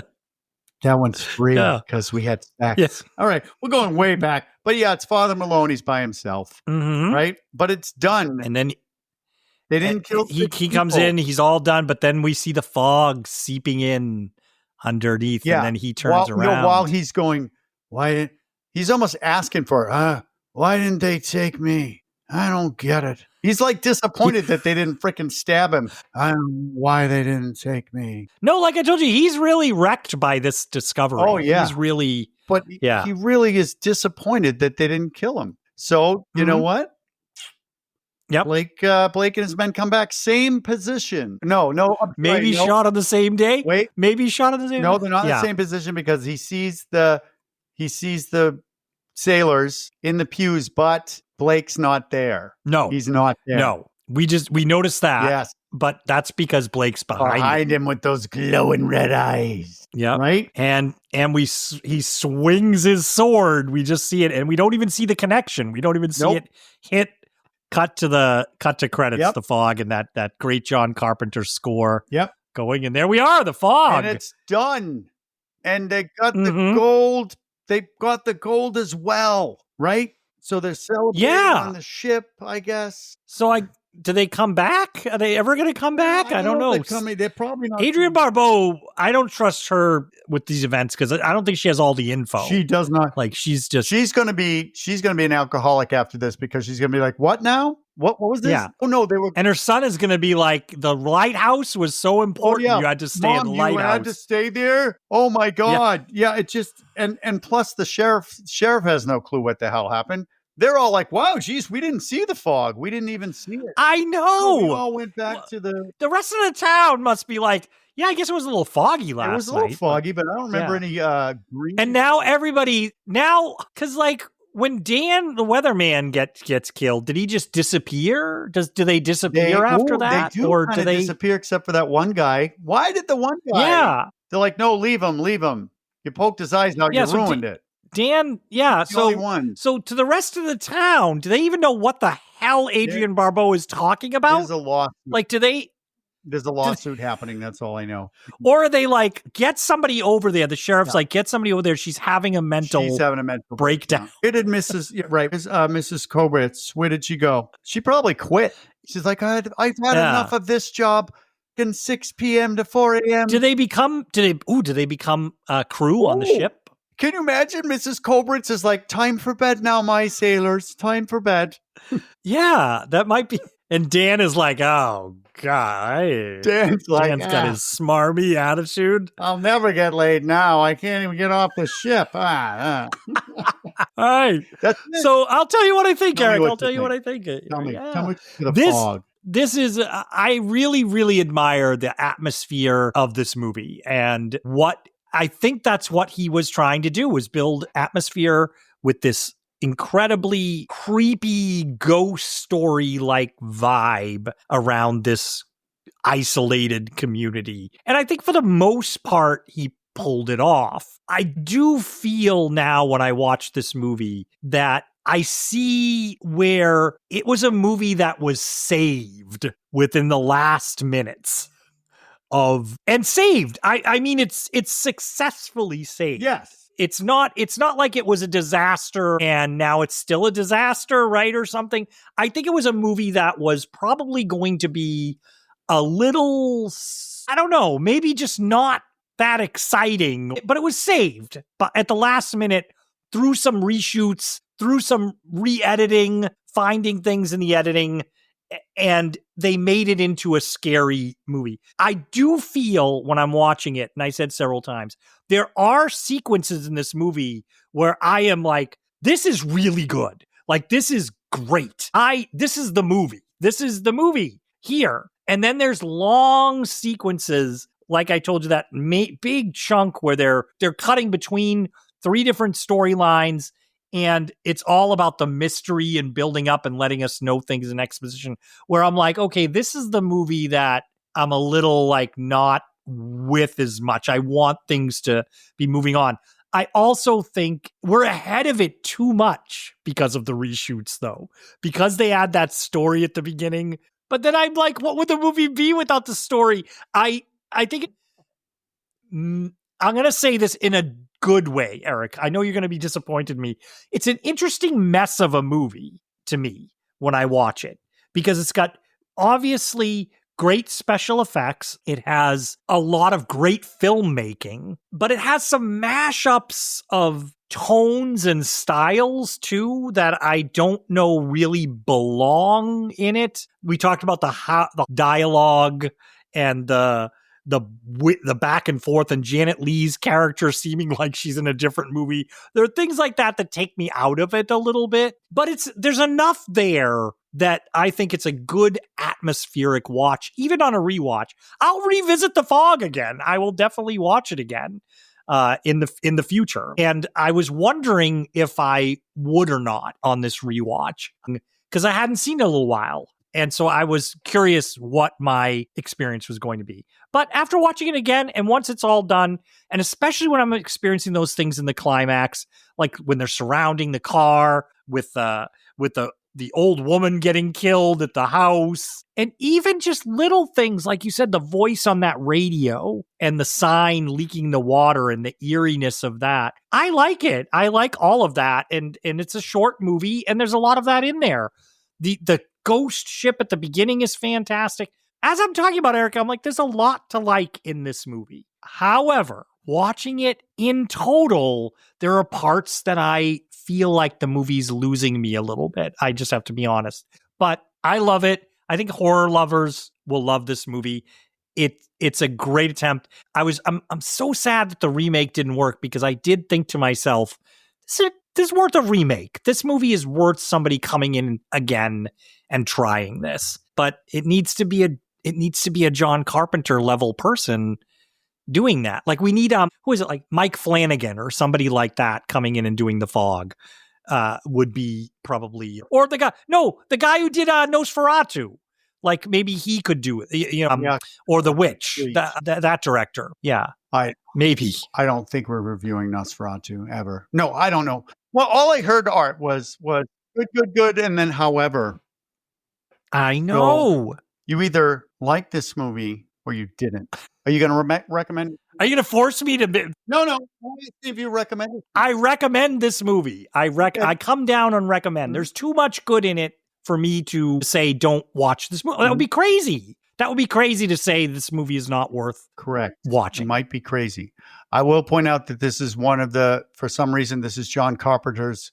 I don't know. I love it. I don't know. I love it. This is like one, like, it's no Ghosts of Mars, which is just fantastic. Village of the Damned, Village of the Damned, which just brings on. No, I think, yeah. Okay. Well, me then. Yes. Erik, what did you think? First of all, I think that knowledge is power and also can destroy you. So I think we have so much that if we reviewed this coming out of the movie theater, we'd probably be saying different things about it. So with the knowledge of reshoots and all this stuff, I'm like, I could see that. Oh, I could see why. Yeah. But if I don't know any of that, if I'm my whatever age self that saw it, I would say I love this movie. And I think this movie, when a movie affects me, like Suspiria, like when we saw Suspiria, when a movie affects me to the point of where I start recreating subconsciously things in the movie to continue to scare myself, then I know it's a great movie. I love the fact that the fog, there's something in the fog. I love watching it roll in. I love the monsters, the Blake and his men, because they're so supernatural, but yet you see them, but you can't see them. It's perfect, John Carpenter, the way you did that. Don't show us all of it. So love that. I don't care about the characters. I'm not interested in their storyline or what the hell Laurie Strode's paintings look like. I don't care that, there's some things where you're like, wait, why isn't the fog going after everybody else? But all that aside, the movie scares me. It makes me so sad for Mrs. Kobritz. It makes me want to go to the beach and look for gold doubloons and think I might find one. And if I could just grab it before it turns into a piece of frickin' wood. I love the fact that, Orsina, my wife, was at this lighthouse. I'm like, what?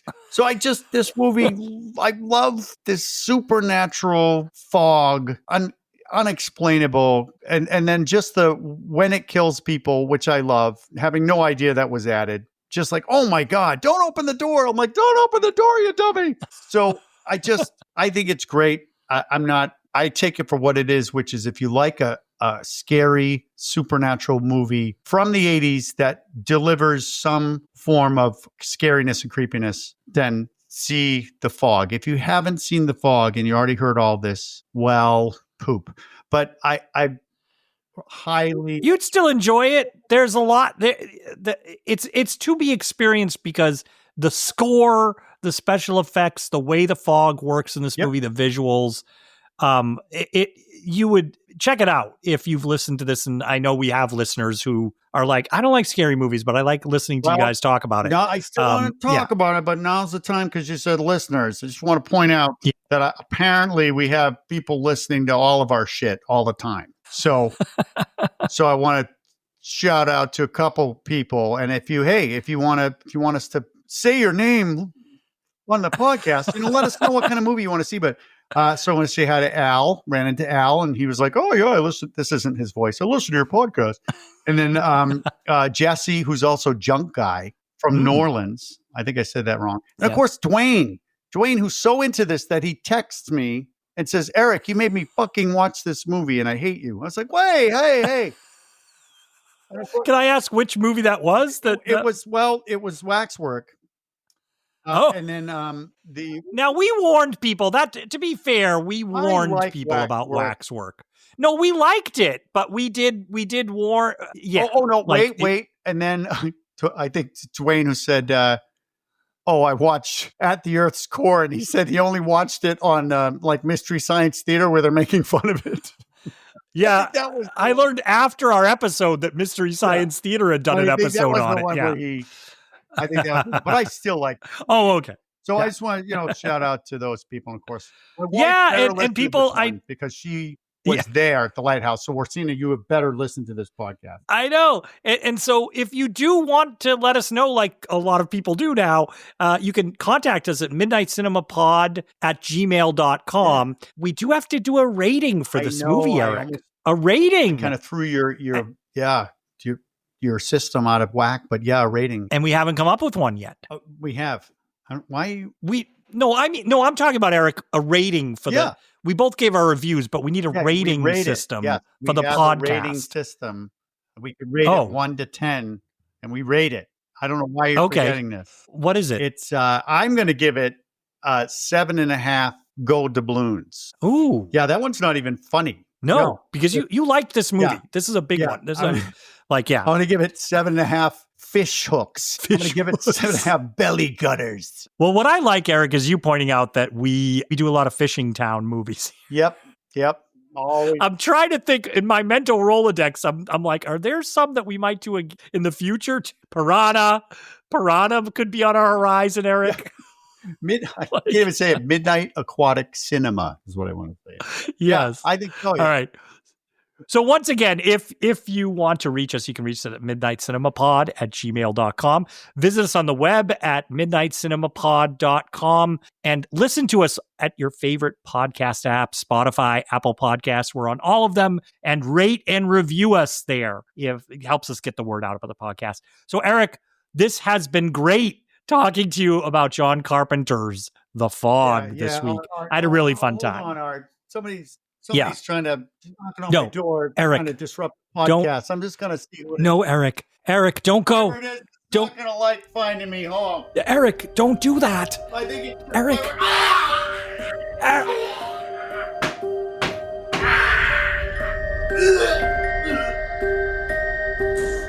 Erik.